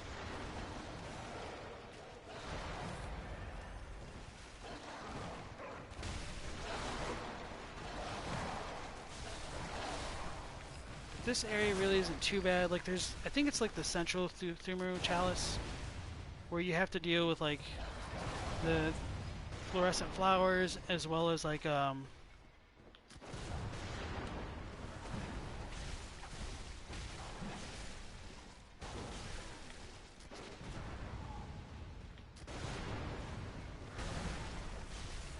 there's a watcher there. Okay, that explains what is hitting so hard. I know it's not this guy.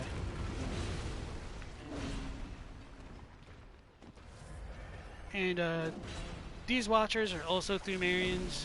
They're obviously a lot bigger. I think they might be kind of like the Pthumerian equivalent to the brick troll type enemies.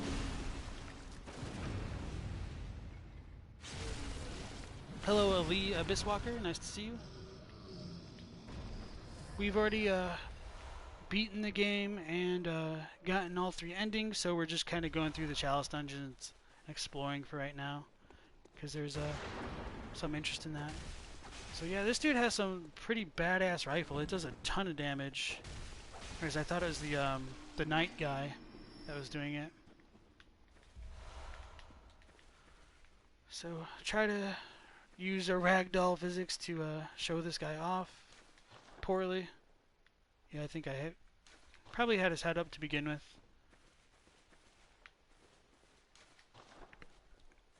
So its armor is not very sophisticated. It's wearing a sack on its head. Kind of reminds me of Volter, actually. It almost looks like it just has the one eye open, which is really fascinating, actually. So you can't see like the kind of chain mail that it's got going on. It's not super effective. And he's a lot taller and like more muscular than just like the normal Pthumerians that we can find. The dogs here look normal. Well, relatively normal for dogs. And then where's the Watcher? Oh. And so these guys kind of resemble the Snatchers. So there is the question of not whether the kidnappers that we find, like taking people to Yahar Ghul, are Pthumerian.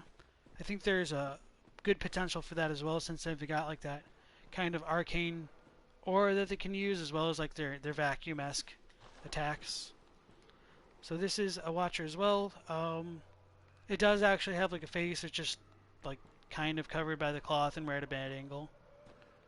You can even fight like a naked variant with a gigantic mace at some points. Maybe kind of a joke at like the heavy rollers of a Dark Souls. So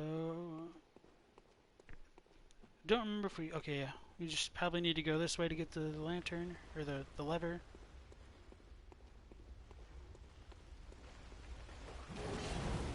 Whiffing. Oh my god. What? Oh, it was the naked dude. I jinxed myself.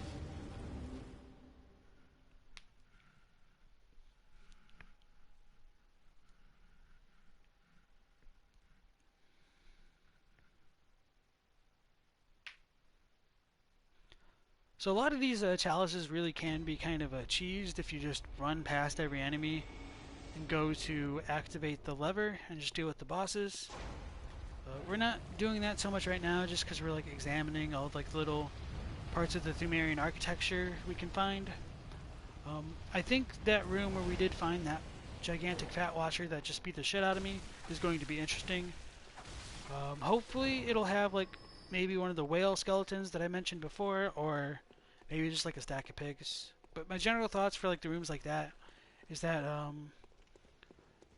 they could have been like just locations where they would pool up the blood of the corpses that they have stacked in there, and that may have been like where they originally came to drink blood and bathe in it or something else. So now we just gotta find the staircase and just run away from everything, really.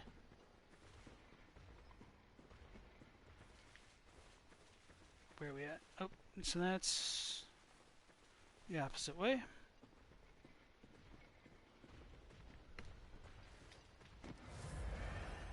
And maybe I was wrong.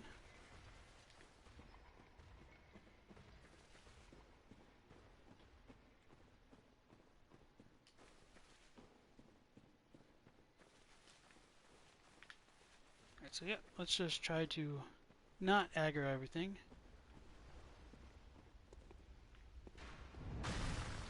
Oh, that plan failed.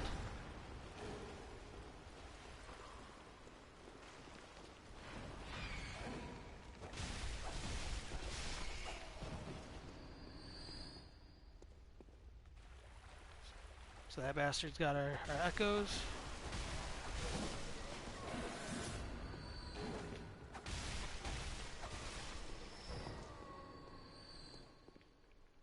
And so, let's look to see... Ooh, oh sweet. Oh no, this isn't the whale, but this is still really cool anyway.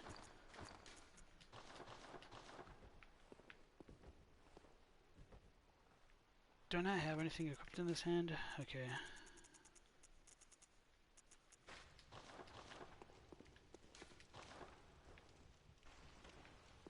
So we do get a bunch of like dead bodies in this like pool of mucky blood, and occasionally we can find these really long carcasses which resemble either like a snake shedding its skin or possibly a phantasm. I'm not entirely sure what this is.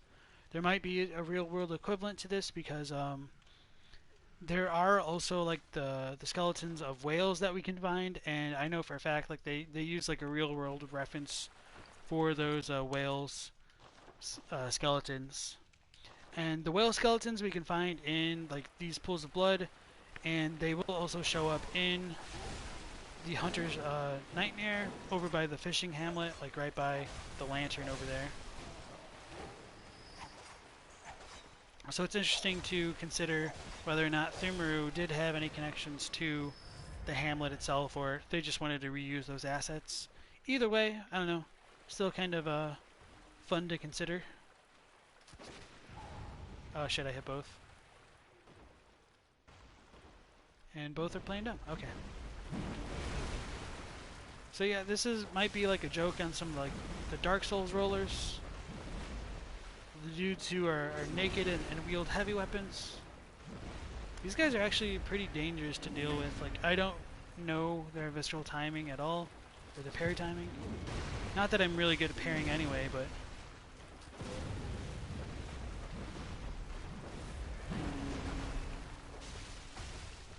it's kind of funny that the rolls hurt too.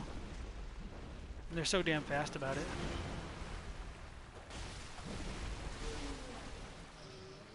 So I love that enemy for being both terrifying and hilarious.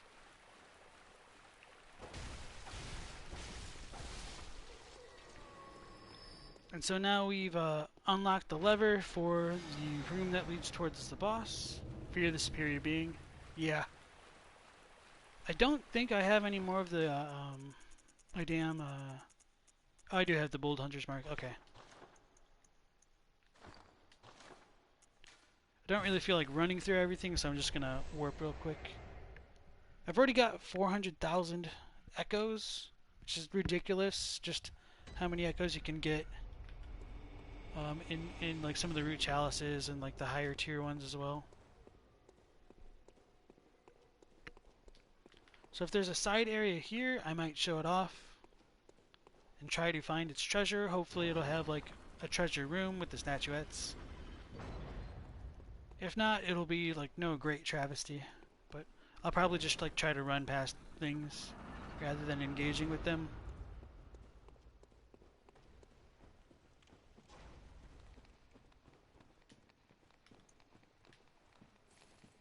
Oh, so it seems like when you use the Bold Hunter's Mark it resets. Not trying to deal with no rats. Oh, sweet, the Graveyard Scorpions. Okay, so I will show those off because those are really cool and really annoying.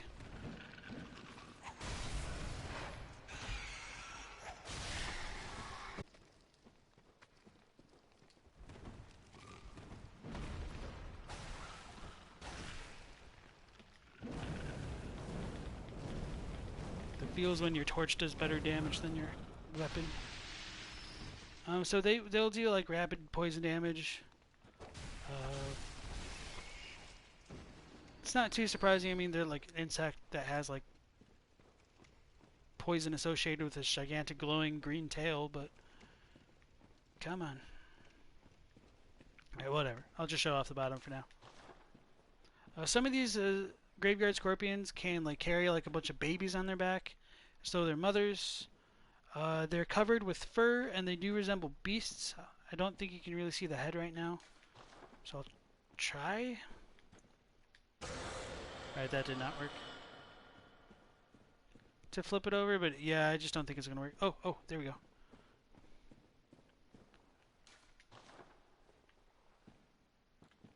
So this is kind of creepy, like its face kind of looks like a baboon or like a human's transforming into a beast, which does bring up a ton of questions whether or not this thing was originally human, if it was a snake and by like eating old blood it became more human-esque, or humanoid rather, or it's more similar to a scourge beast.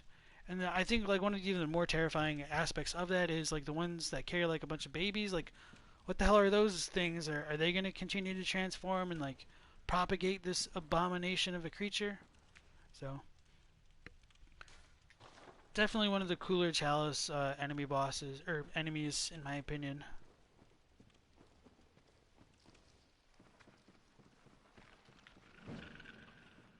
And just to bring up what Wender said with like fear the superior being as like a notebook note.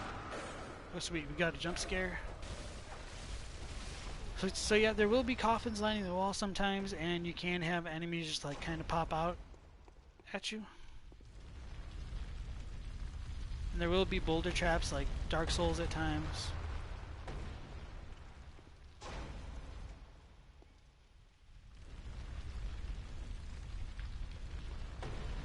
If you stay in an area like long enough, you will kind of get the messenger notes popping up.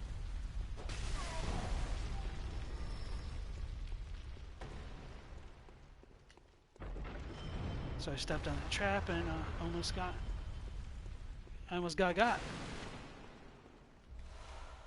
Bold Hunter's Mark. Quicksilver bullets, and this is probably like ritual material.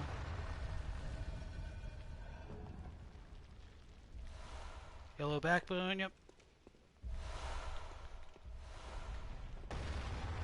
So I know like on Lance's server earlier today, like this skeleton got shown off, maybe with higher resolution textures. I don't know, but I did remember seeing it before. So if anybody who's in Lance's stream just wants to like show him this is in the game, like it does show up in Chalices for sure.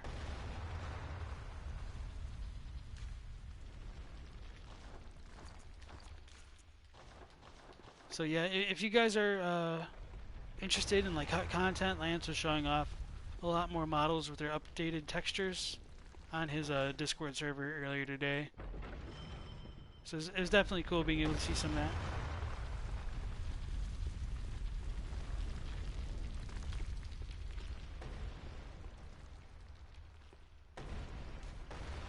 Remember rolling.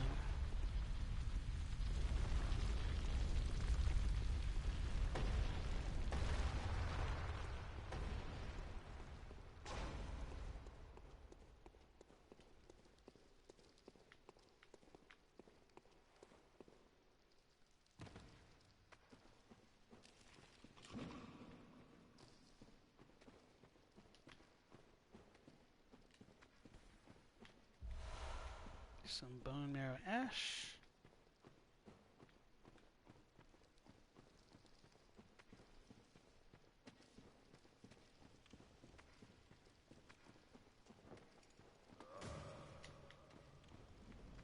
Oh, and we might be able to see some gels in here.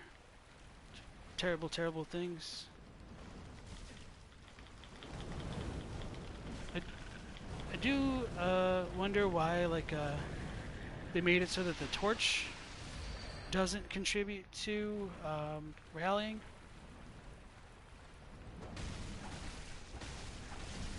It might be because you're like not causing like bleed, or it's like cauterizing wounds. I don't know. If any of you guys have any Sen's Fortress PTSD, this is definitely the area for you. Missed that wandering madness. Because there will be like the kind of a swinging axes that we can find in that area.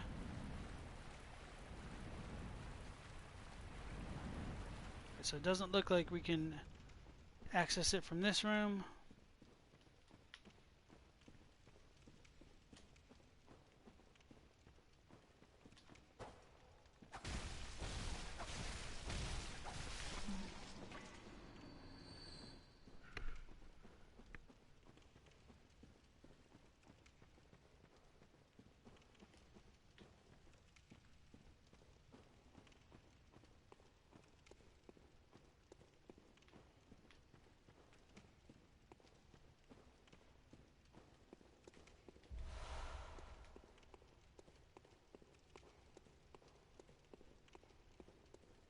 And I suppose there are like a bunch of urns with incense here as well.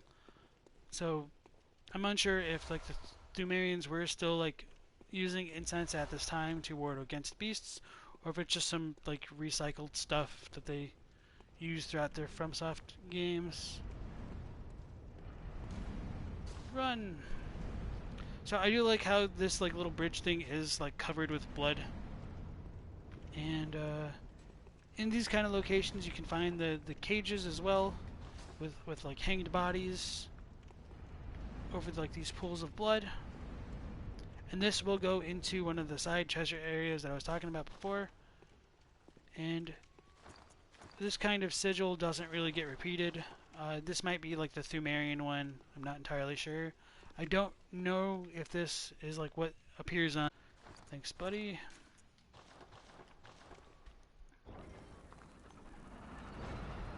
So, yep. Guy waiting for us. So these are like little side areas will typically have like some enemies in them. Sometimes there won't be any. Oh shit. Don't need the torch.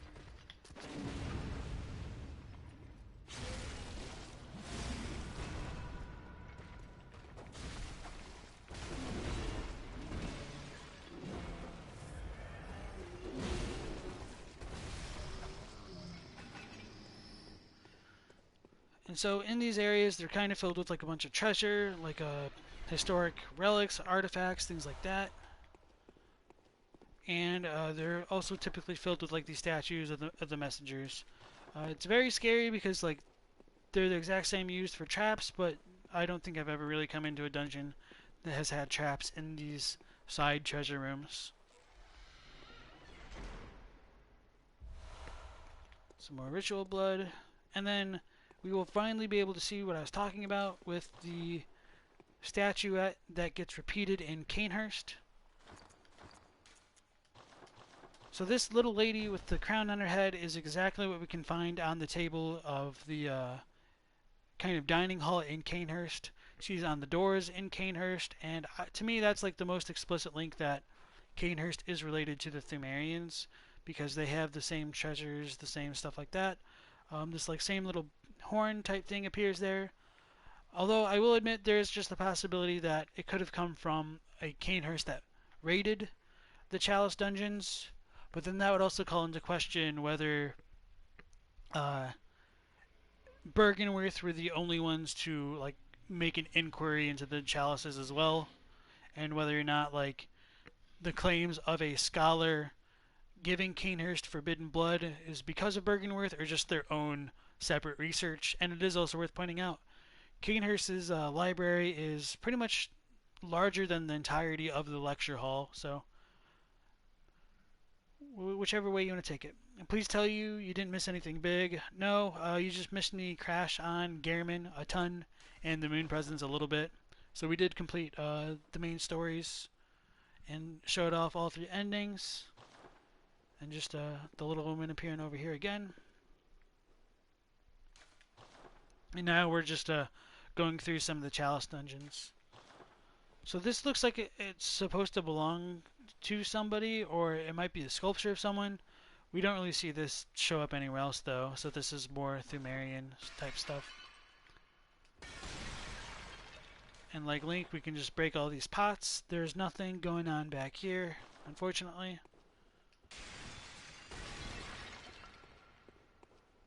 And there's nothing too crazy about like the coffins here. They're just extremely ornate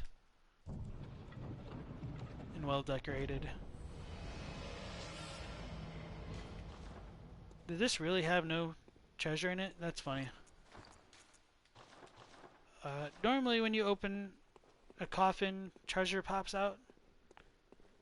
So we're grave robbers, and I suppose it's worth pointing out, like in Japanese, the Tomb Prospector set is just called like the Grave Robber set. Tomb Prospector is just a nicer way of putting it. Reeks of fatty.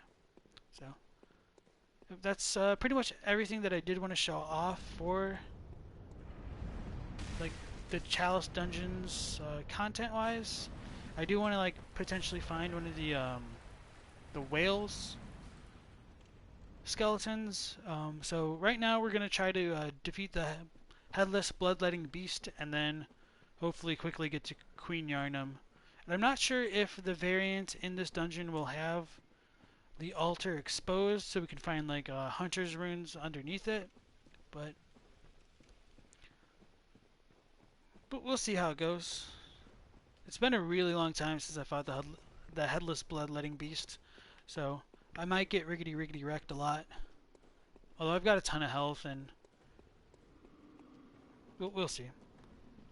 So Rice says, can you clarify the hunter's nightmare and why every hunter gets sent there? Assuming that's true, it seems the hunters that get sent there are mostly early healing church hunters and old hunters pre... I don't know what the second age was. Healing church something? Healing church hunter? I'm discussing with a couple people in Discord and you're genuinely wondering since you know more than I do. Bloodletting Beast? Don't you mean Lawrence? Well, yeah, I was going to talk about that. So I'll try to get to your question in a moment, but I'll talk about like the headless bloodletting beast. So this is called bloodletting beast. Oh shit, it doesn't have his head at all. I thought you like it was gonna fall off in the middle of the fight. So this is a little bit of a blunder on my part. With the normal bloodletting beast, the shape of its head is pretty similar to the skull of Lawrence in the Grand Cathedral, like the one in the Waking World with Amelia. Oh, sweet. A blood attack, which does, oh, I thought I extended. Rapid poison damage. Yeah, so this fight can be pretty annoying. So the normal version of the bloodletting beast has, like a gash on its head, which resembles where the wound is for the healing church Lawrence, or skull of Lawrence. And so a lot of people think that perhaps in earlier points in development, Lawrence was supposed to become the bloodletting beast, and that was going to be like a mystery to be solved by accessing the chalices. Oh, it tracks me? That's interesting. I don't think I have, yeah.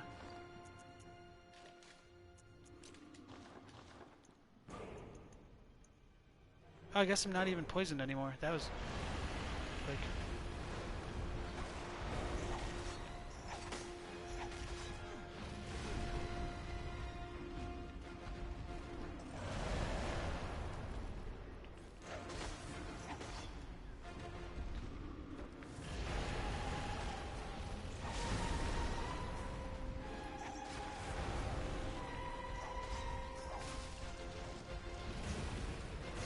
I got stuck on the wall. Run through his legs.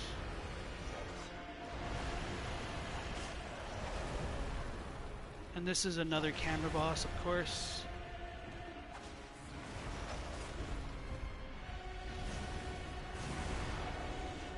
And once you deal enough damage to it, it will phase shift, and a gigantic centipede will pop out of its neck. Not a centipede, but more like a worm, a hateful maggot. Oh no, tracking blood. Stuns a lot. Alright, so did the thing come out yet?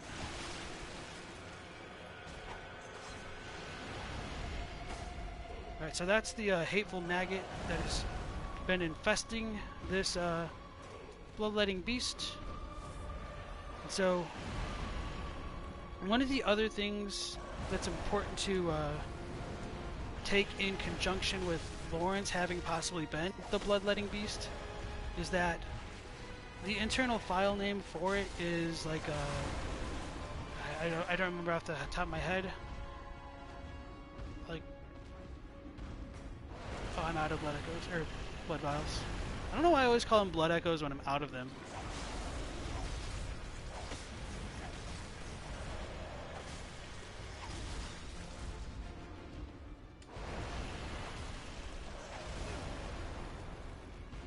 Damn. Very close to killing it first try. If I had my 20 when I walked in, that would have been no problem. So, let me just look at the Japanese name real quick. Like, I remember the gist of it, I just want to be exact with it. So probably Juketsu no Aruji, which is more like the Lord of Beast Blood or the Host of Beast Blood. And the idea behind that could be that since Lawrence could have been like the first person to take the Beast Blood, that he would be the bloodletting beast, and the idea of bloodletting means like he was the one from which they took the blood was let, and that's like the origin of the healing church blood. The other thing that I want to say about that is for his internal name, at like I think a different point in development, it was like Shiso Keimono, which is like ancestor. Oh, Shiso Beast. So it's like originator or founding beast. And if Lawrence is like the founder of the healing church, that would have been the other connection. So there's a decent amount of reasons to believe that Lawrence indeed could have been like the bloodletting beast to some degree.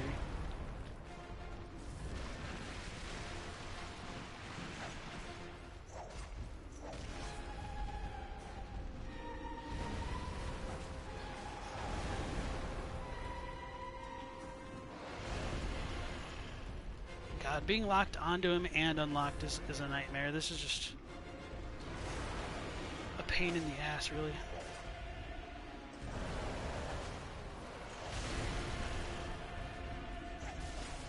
At least, like, I'm tanky enough where I'm not dying in one hit like you normally would be. And this isn't like a defiled chalice or anything like that.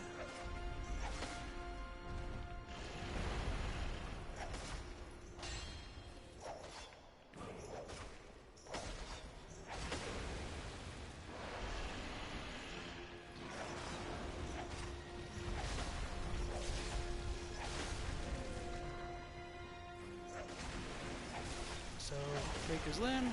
It's very nice. Alright, so the little centipede's out now. Or hateful maggot, whatever you want to call it.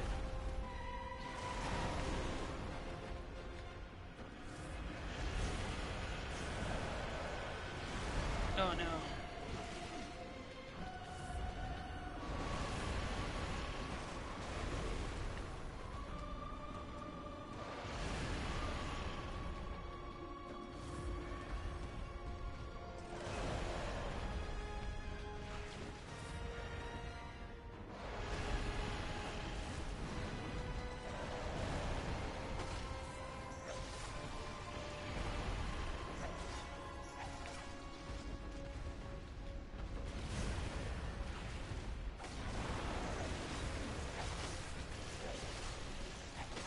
Unfortunately, like, this doesn't even give you like any other lock-on spots, so you're just kind of stuck to that terrible positioning.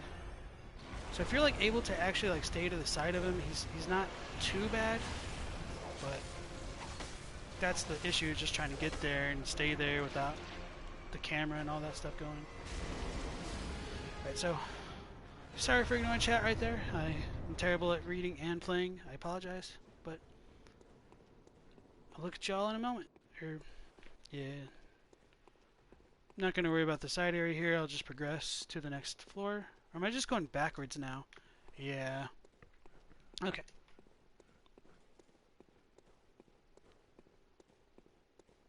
Okay, you guys said a bit. Need to scroll up a little bit more.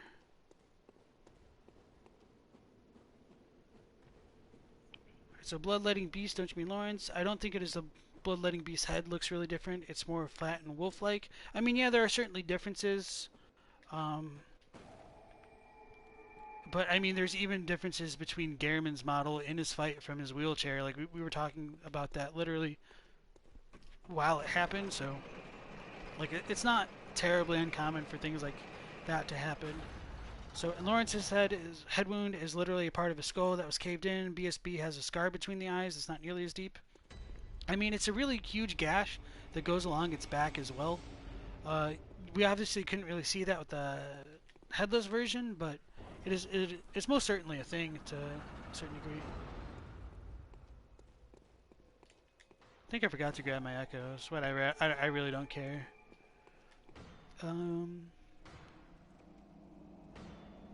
Could be that his body is the bloodletting beast and the boss in the nightmare is his soul or a representation of him. I think calling bloodletting beast host or master of the beast blood is also a bit suggestive to not mean anything.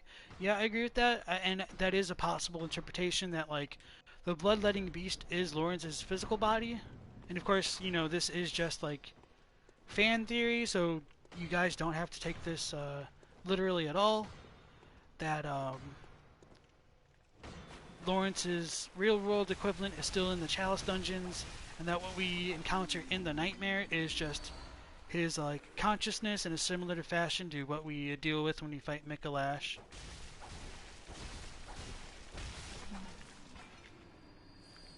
So, Lawrence looks like a cleric beast in the Nightmare, so you're assuming that was his form in the waking world, even if it doesn't have to be technically. His skull exists specifically to clarify that distinction in your opinion. And yeah, that's another good point. Like, they may have walked that idea back because they just weren't in favor of it as they continued on. I probably have to deal with that hunter, won't I? Yeah, okay.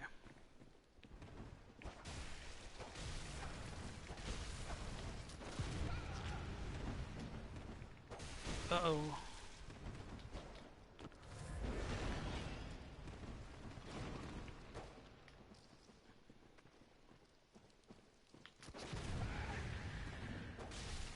Okay. Oh, thought I was gonna get him on the wall.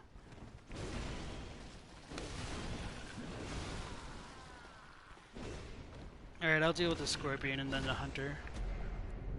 So... the spreadsheet's called Bloodletting Beast, the Founder Beast in the files, right? And so translation skepticism and all, but come on. So there's a beast called Cleric Beast. Lawrence shares an almost identical model to the Cleric Beast, and his skull says he was the first Cleric Beast. His skull in the waking world also looks a lot more like a Cleric Beast skull compared to the BLBs, even though they're not one-to-one. So there's the whole idea that, like, with Brador potentially killing Lawrence, that he could be wearing Lawrence's skull, or scalp, of his Cleric Beast form. I'm not sure how to take that. Like, I don't think there's enough information one way or another to say for sure. I think at one point the Founder Beast was going to be Lawrence, but to be fair, like, the role of Lawrence never really seemed to be like that concrete. Like in the alpha version of the game, like, he was your friend and he just kind of like left you to do stuff. And the role of Lawrence kind of seemed to be a bit spread out between Mikolash, Lawrence, and Will. What did I do? How did I do that? Oh, there's an old hunter. I was just trying to get my echoes. Whatever. I got so confused for a second right there. I don't have my gun out. Just R1 spam it. So, this is cool, I suppose. So he's using what looks to be the Amygdalan arm, and this is the Madman set. I meant to read that at some point, so this is a pretty good reminder. We can find a dude that looks pretty much exactly like him in the Hintertomb Chalices, and then we get the Madman set once we beat him and his, like, escort. So, totally didn't mean to summon that guy, but it's fine. Oh. Rat. It doesn't play the Cleric Beast theme. Bloodletting Beast could be a type of Cleric Beast. Yeah, I mean, Cleric Beast isn't like a specific type of beast. It's just clerics who turned into beasts is essentially what that's supposed to mean. Oh shit, a scorpion's about to kill our old hunter.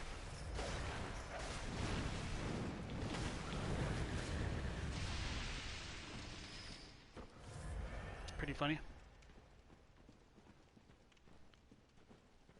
Then the Garriman model change thing is more applicable to Cleric and Lawrence rather than BLB and Lawrence. You don't doubt at one point he was going to be Founder Beast, but it's obvious they changed his role.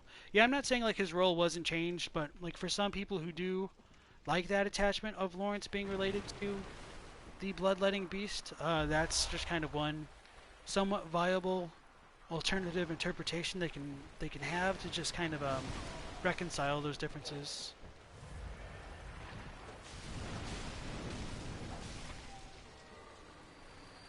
And of course that also ties into, like, how do we see these Chalice dungeons to begin with? Are they part of the Nightmare? Are they just a point in time that we're revisiting? I personally don't think there's like a lot of time shenanigans in Bloodborne, so I just tend to assume they're more like a representation of a point in time.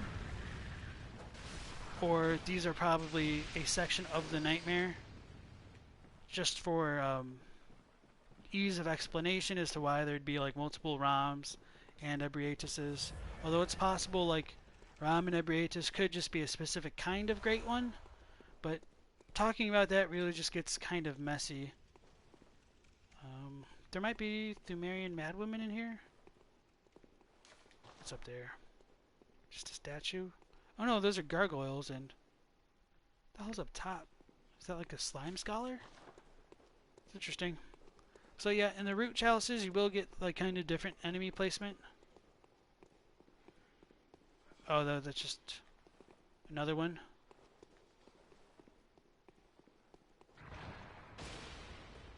Never, oh. Screw it.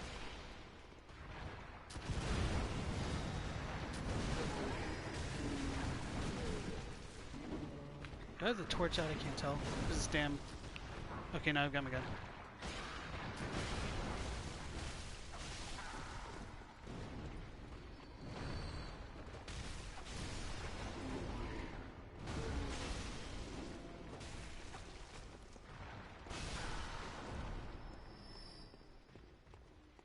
So in this level we should fight Queen Yarnum, and she might be tougher than her other form. I don't really know how it's going to work out. Hopefully, because that fight's kind of a letdown as well. And she has some really cool attacks to show off.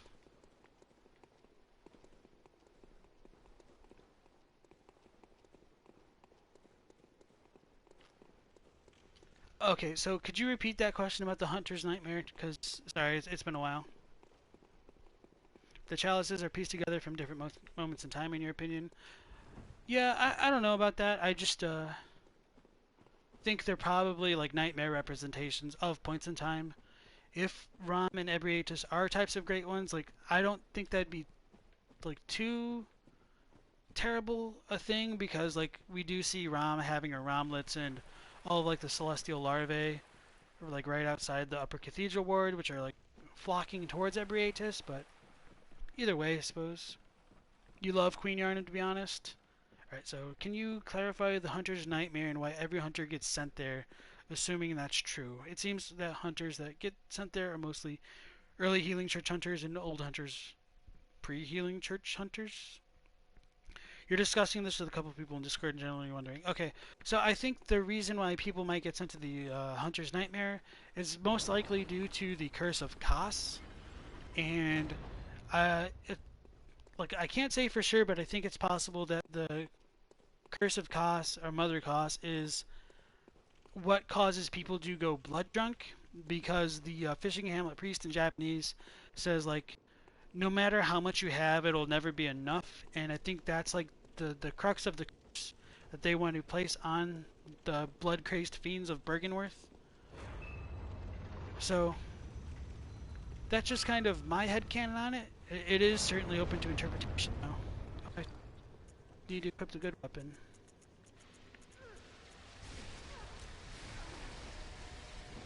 So Queen Yarnum will use blood-based attacks. Sorry, Soda, I should have like finished answering your question before getting distracted. And we can hear her laughing.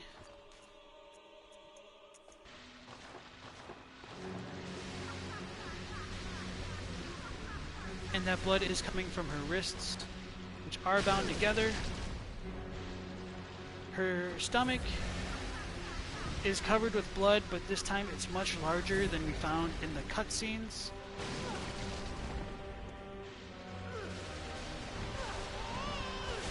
And when we come close and hear that baby, that crying is what like initiates that kind of arcane grab on us, which paralyzes us temporarily.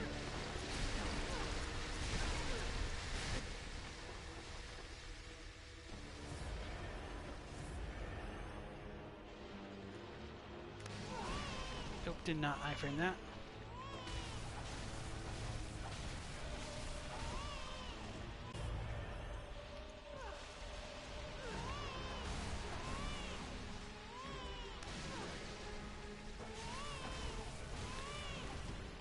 You can also dodge the baby's cries somehow. It's kind of funny how that works out. So after a while, Yarnum will break her own shackles. She'll gain this kind of blade, which she can coat with her own blood and use to attack us. And then she'll teleport away and start to use astral projections. So the way to find the real Yarnum is to look at their stomachs and see whose is flat versus whose is not. This is the real one because it has the baby, and of course we just got grabbed. When she stabs her hand, her right hand, she uses more blood attacks, and it's similar to like what Maria can use with like the Rikuyo, which just furthers that kind of connection between them. So that one's going to be a fake over there as well. Oh no, that one's real. Okay.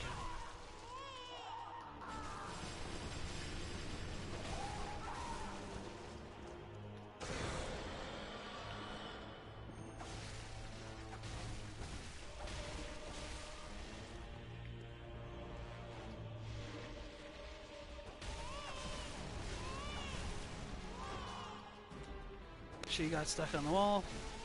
Sucks to suck. Okay, now she's got the really long blood blade like Maria. So she's got that really cool AoE kind of attack using her blood.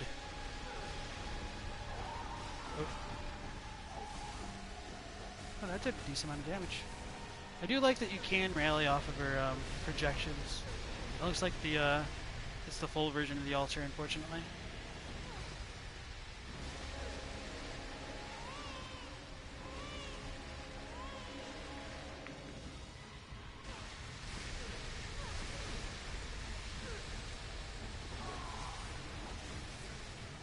Hate when it jumps instead of rolling.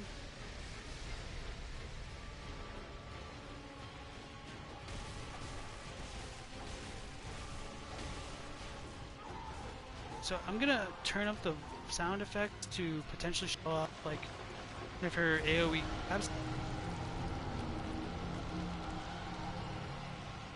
Oh, that worked out perfectly. I don't know if you guys heard it, but it kind of had like a faint chiming like quality that went along with it.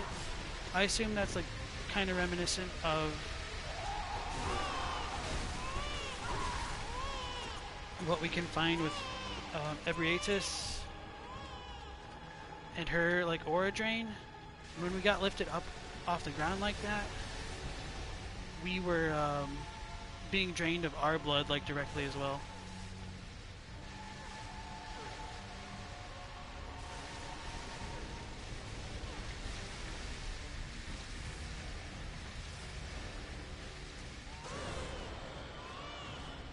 Meant to dodge that. Oh, here's the grab thing.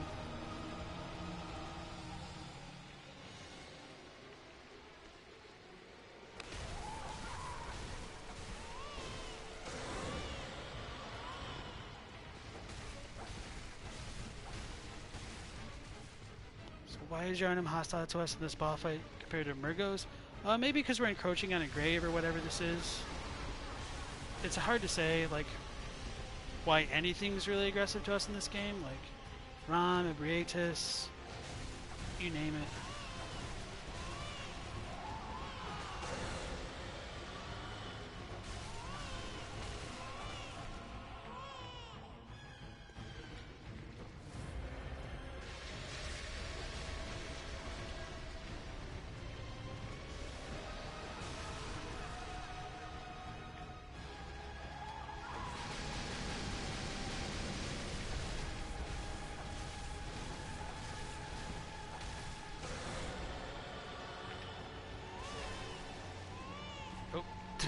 I thought that was it. Trying to be cinematic with that and a whiff. Found her.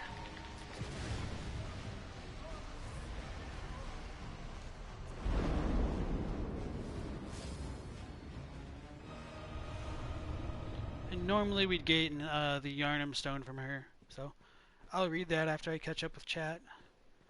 And then next, well, I'll probably just show off a little bit of eyes and then call the stream from there since we've been going a bit longer than usual. So The chalices are pieced together, but well, okay. Yes, you agree with you on the chalice nightmare, but Rom and Ebriates have specific titles like the Vacuous Spider and Daughter of the Cosmos.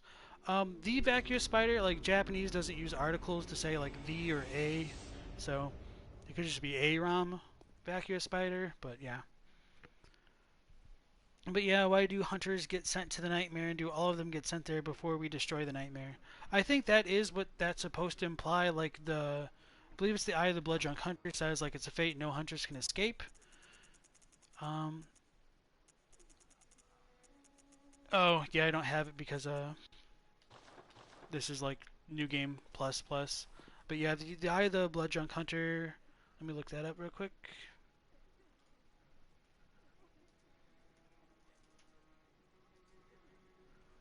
It says a hunter who goes drunk with blood is said to be taken by the nightmare, destined to wander forever, engaged in an endless hunt. It is a fate no hunter can escape.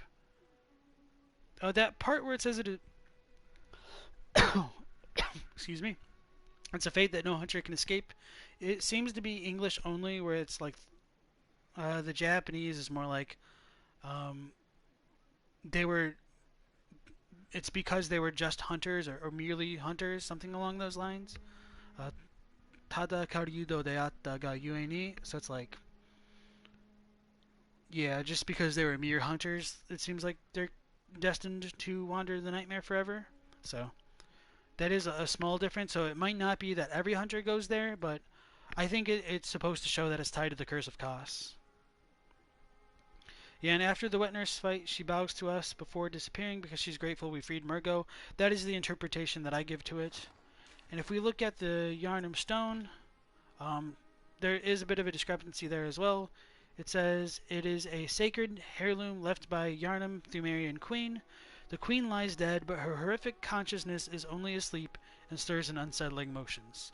The part about stirring in unsettling motions they added, it just says in Japanese that uh, the queen is destroyed now. Her repulsive consciousness is sleeping. However, it is only merely sleeping. So they do emphasize that it's just asleep. So that might be why they decided to add like the part about it like stirring in unsettling motions. But this idea that like even though we just killed Queen Yarnum, her consciousness persists is really important, I think, to understanding the nature of Great Ones. They cannot fully die in the way that we think of it, and in Bloodborne, like the equivalence of death is unconsciousness. And like the way that dreams work, they're kind of like a middle ground between consciousness and unconsciousness, because you can still be lucid while you dream and remember everything that's going on. So it's not complete unconsciousness. Like you do have that kind of a sapience to understand what's going on. It seems confusing because Jur doesn't go there or any other hunter we kill in the waking world. Yeah, I agree with that, and that is like some of my issues that I personally have with the DLC. But I mean, we can't really question it too much. Otherwise, like you would just have to say, "Oh, I don't think the DLC is canon," and all the stuff that goes with it. I mean, which you're perfectly entitled to do so, but it just becomes a bit messier when you're trying to piece things together as to like what you take to be canon versus what's not canon. I don't like a whole lot that they added like the main story of the DLC, but like a lot of the subtext that like works into like understanding the mechanics of transformation, eyes on the inside, things like that. So you kind of have to take the good with the bad on that, I feel.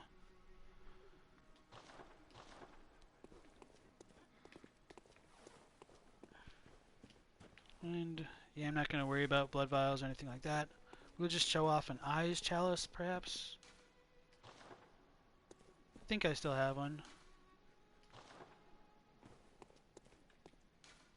Okay, so we're just going to go down to the third layer of eyes to show like what kind of dungeon this is, and maybe I'll show off Loran just a tiny amount as well.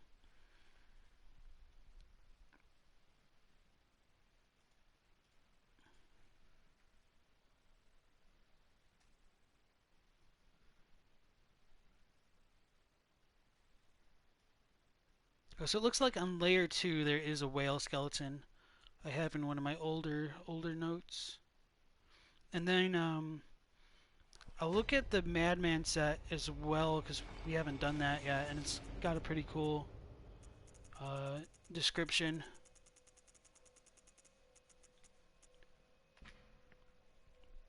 So this is the Madman Hood.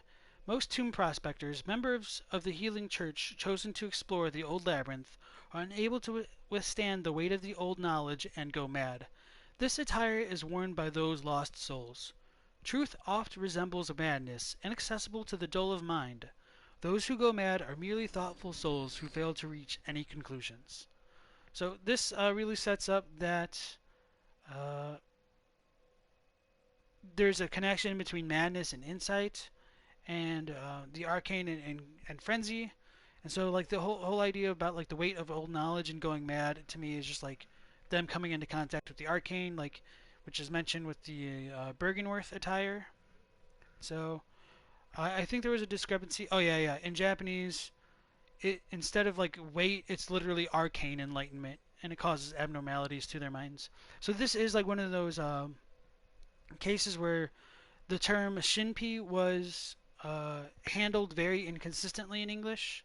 So it's very interesting that they went with like weight, or maybe for that it's supposed to be old knowledge. I don't know. It's just very heavily localized, or maybe it's working off a different draft. I'm a little bit skeptical about that because the rest of it is pretty similar though. So the Japanese for that is at times truth resembles madness and is unrelated to the comprehension of fools. However, madmen are ones who weren't even able to attain anything. So the last part is pretty similar. It's just that like in Bloodborne, going mad isn't necessarily a bad thing, as it mentions in the madman's knowledge, because it can be used for prosperity. So somebody who comes into contact with like a dead person's skull might be able to gain that kind of inhuman knowledge from it, and with that inhuman knowledge, they may get a better understanding of the supernatural phenomena that occur in this world. So, going back to the chat real quick. The fate no hunter can escape implies blood drunkenness, but Japanese implies being a hunter. Right. So it seems confusing because Jira doesn't go there. Any other humans would kill in the waking world. Okay, I see what you're saying a bit better now. You're just explaining how you can get sent to the nightmare. Yeah, so it does seem to be tied to like going blood drunk, but since we can go there ourselves and we can find Simon who isn't blood drunk and potentially like all those church servants, it's very unclear and something I believe they should have handled better themselves. So the spreadsheet calls the Wonderborn evil god who failed to live up to expectations. I don't know who came up with that exactly, but it's more like Deki Sokonai Jashin. Deki Sokonai, as I've mentioned before, is like the same term that they used for like the idea of stillbirthing their brains and the Murgo's umbilical cord, or like the evil kind of malformed eyes within the brain of Mensis. So I think just that imagery of the One Reborn and the brain of Mensis potentially being related to amygdalae are or isn't insignificant, and just that idea of being like stillbirthed or malformed does connect both of them together. At least in some parts of earlier development, I really don't know if the One Reborn is supposed to be connected to the brain of Mensis or an amygdala in the final version of the game. It could have been an attempt to create a synthetic amygdala or something along those lines. It may have also been an attempt to just like summon something from the nightmare to see if it could exist in the waking world, and it just didn't work out. I really don't know. The One Reborn is probably like the least explained part in Bloodborne.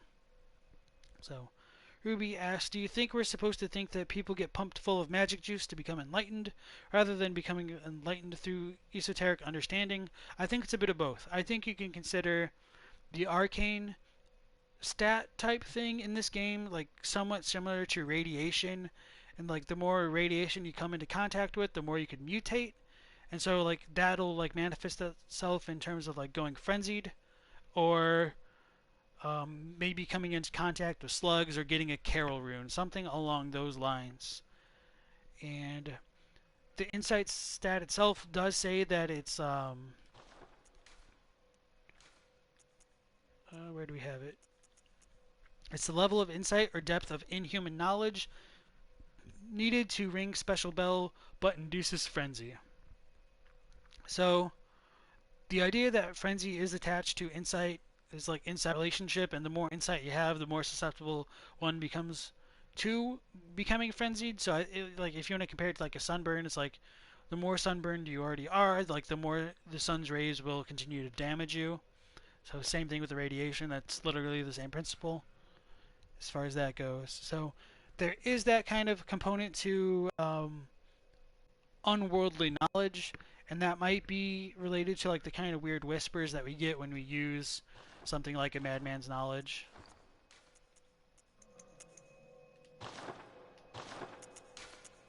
Just to show that off real quick.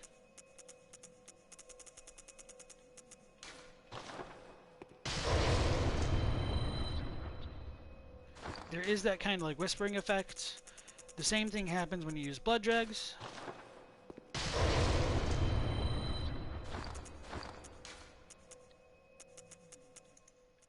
And so if the arcane is related to insight and we can gain insight from the blood dregs, I think it's very clear when we look at things like the Great One Cold Blood that like the idea of the arcane being completely separate from the blood just doesn't fully work out.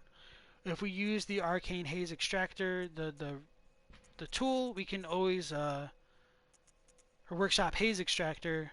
It's a misplaced workshop tool from the Hunter's Dream. The hunter retrieves this, can extract arcane haze from ritual materials, but alas, spent materials are lost.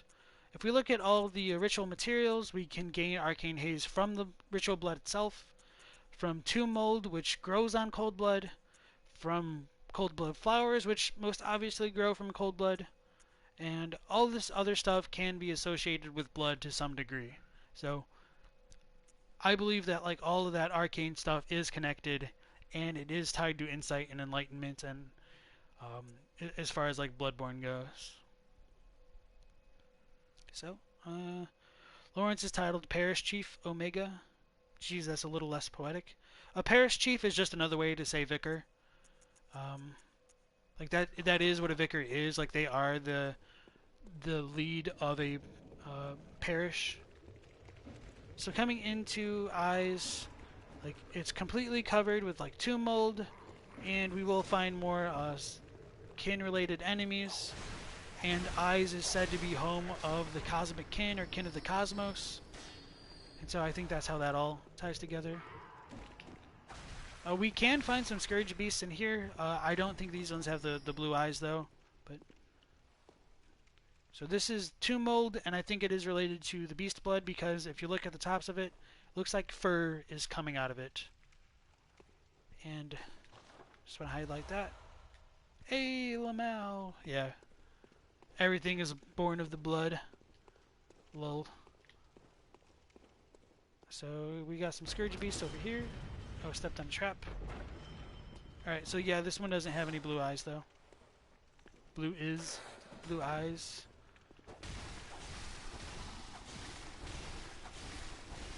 Stun lock for days.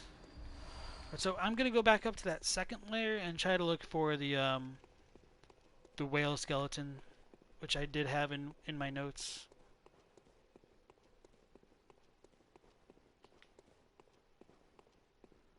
Endurance dump meta. I mean, this is just like a very like first playthrough build. Like I can use like all the strength weapons, skills, blood tinge, arcane. Like it's just a mess of stats. Like right now, it's more or less like a vitality dump just to deal with all the chalice enemies. Because especially when you deal with like the defiled ones, when your HP gets halved from the get-go, it's just a huge pain in the ass. Also, welcome to the stream, Python Dad. This is probably like gonna be amongst the last ones. I might make another like lore run in a month or so. We've already done like all the main game content and stuff like that.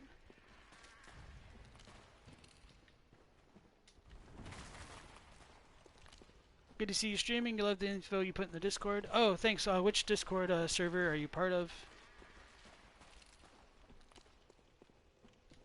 So, like, we get tons more tomb mold we get this like kind of sparkling effect, which I attribute to the tomb mold.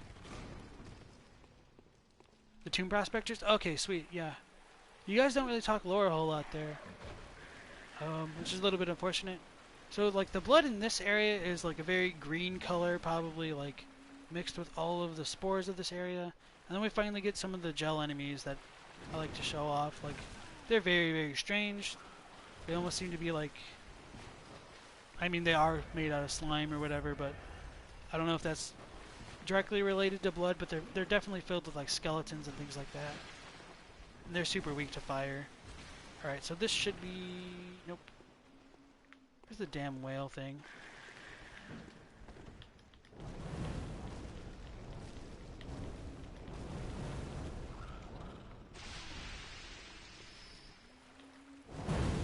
Oh, and we get some of the rotted corpses as well. The ones that we can find in like Central Yarnum and the Forbidden Woods.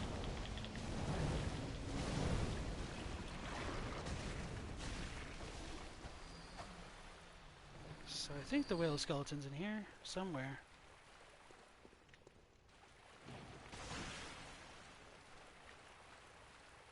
It's usually in like a corner though.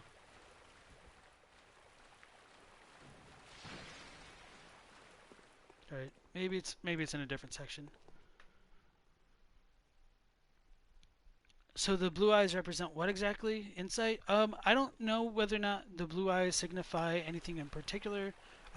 I think I had a thought about that the other day and I just can't remember it right now, but my general thought is like they just show like experimentation, possibly with like phantasms and blue elixirs for sure.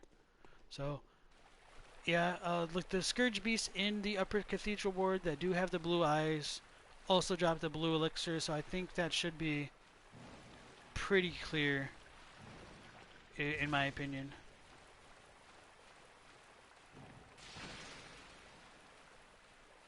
Alright, so it's got to be in a different spot.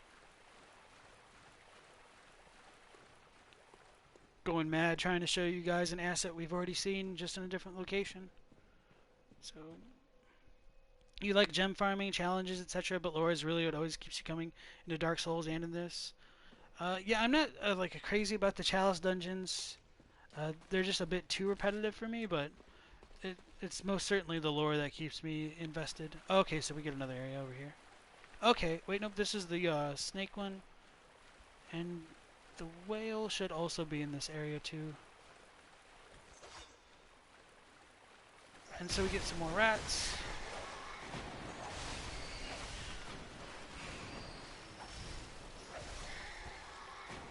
And then we get like the kind of like more of a cosmic glow in like the ceiling areas and eyes as well.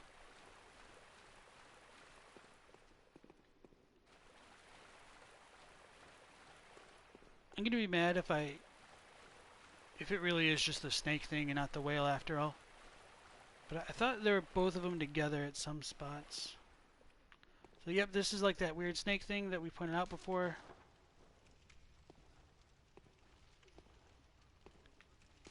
I don't think that shows up anywhere else.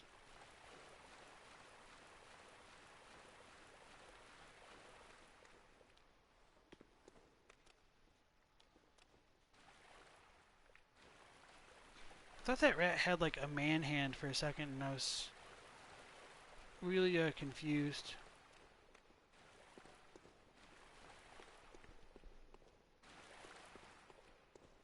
Like it was a random snatcher that I just hadn't noticed. Gel enemies remind you of Wandering Madnesses? Yeah. You forgot there's a Tomb Prospector sub? You love glyph farming and stuff? Yeah, you should definitely check out their subreddit and their Discord. They're really friendly people. Very helpful too. Now I don't remember which way we've already come from. Or which way to get out.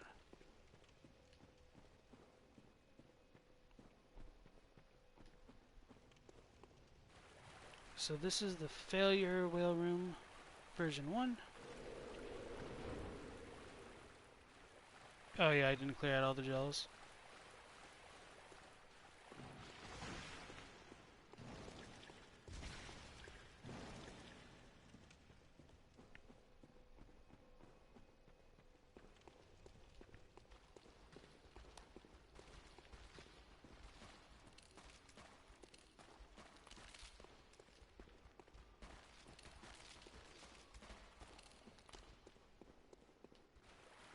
Okay. And occasionally in these dungeons we will find traps. I don't remember if there's one in this layer. Where like messengers will appear and grab you and teleport you to a different location. And like the little blue glowing effect which accompanies them looks a lot like the shell of a nautilus. It uses like the kind of golden ratio, and the way that a nautilus shell works is that like it can trap water inside it to affect the buoyancy inside. So in this area there are like these gigantic bells we can find, and on the faces of them we can find like the hunter's rune. If we hit them we can cause a ton of enemies to swarm to this location. So where's the little rune?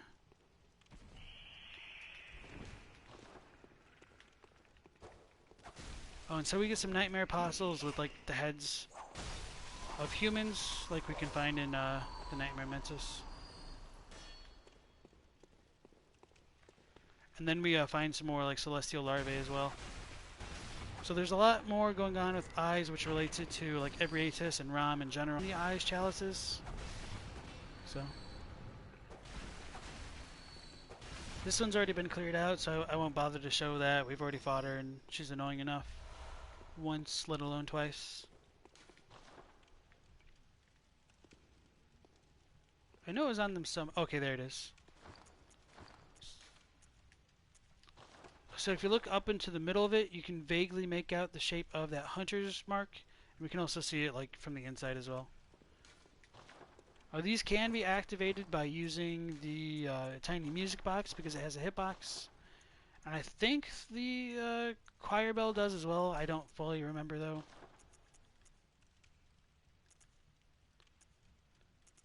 Let's get rid of this.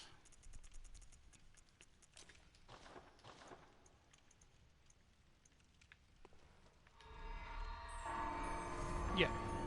So like the hitboxes of these can make these bells resonate, and then it'll summon a bunch of enemies if they're alive and nearby.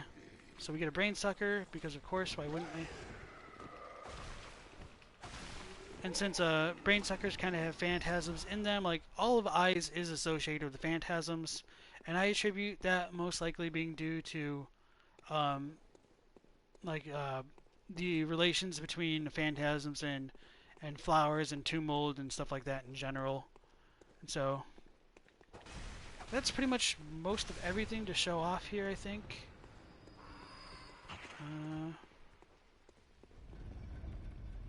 Try to go to like the main part to see if there's another side area. Although right now I can't tell if I'm going forward or backwards. And eyes equals eyes. Yeah, potentially. I think in Japanese it's more like Izu, but whatever. I'm not going to be saying Izu. I'm not that big of a weeb. Even though I'm a big weeb, I suppose. You've always said is.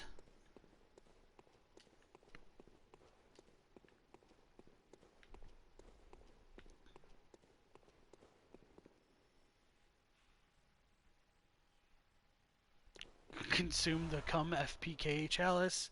Jesus.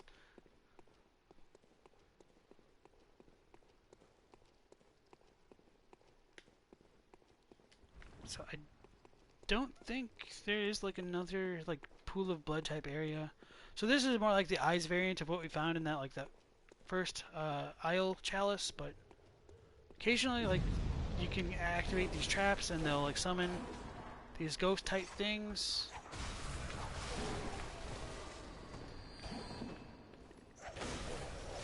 So you always got to be kind of paying attention to where you're stepping.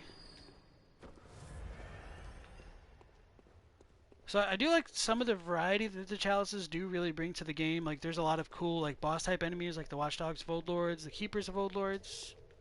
Oh, we did it, guys! We found our damn whale. We found our white whale. Moby Dick has been found. The lore is complete. So yeah, these dumb whale skeletons show up in the fishing hamlet as well. And just for the sake of it, I'll go ahead and zoom out, not zoom out, but warp out, and just go show that off. And then I'll get rudely interrupted, apparently. I'll go to Canehurst and talk a bit more about some of the statues that I found. I found like somebody talking on Twitter, like to some art historians, who were able to potentially piece together like some of the reference materials that we find for the statues. Bad Lad talked about Eyes and Lorraine being like those mystical French seaside towns that were swallowed by the sea or something. You think that's really interesting. Stream won't complete until you solve door lore. Hey, that's in Dark Souls, and I already pointed out that the door going to Old Yarnum is already similar enough to the doors. It's just not rounded. So, for anybody who has no idea what the hell I was just talking about, it's something that someone on a lore survey was looking into, like where the door is relating to a set on. Oh, I guess shit. I can't show off the Hamlet because yeah, this is New Game Plus. So that screwed up, and I don't even think I can show off Canehurst now that I think about it. So I might have doubly screwed up, but okay, that's fine. Sad indeed. Just get revenge on Gehrman for a terrible time. So yeah, that's what happens if you kill Gehrman ahead of all that.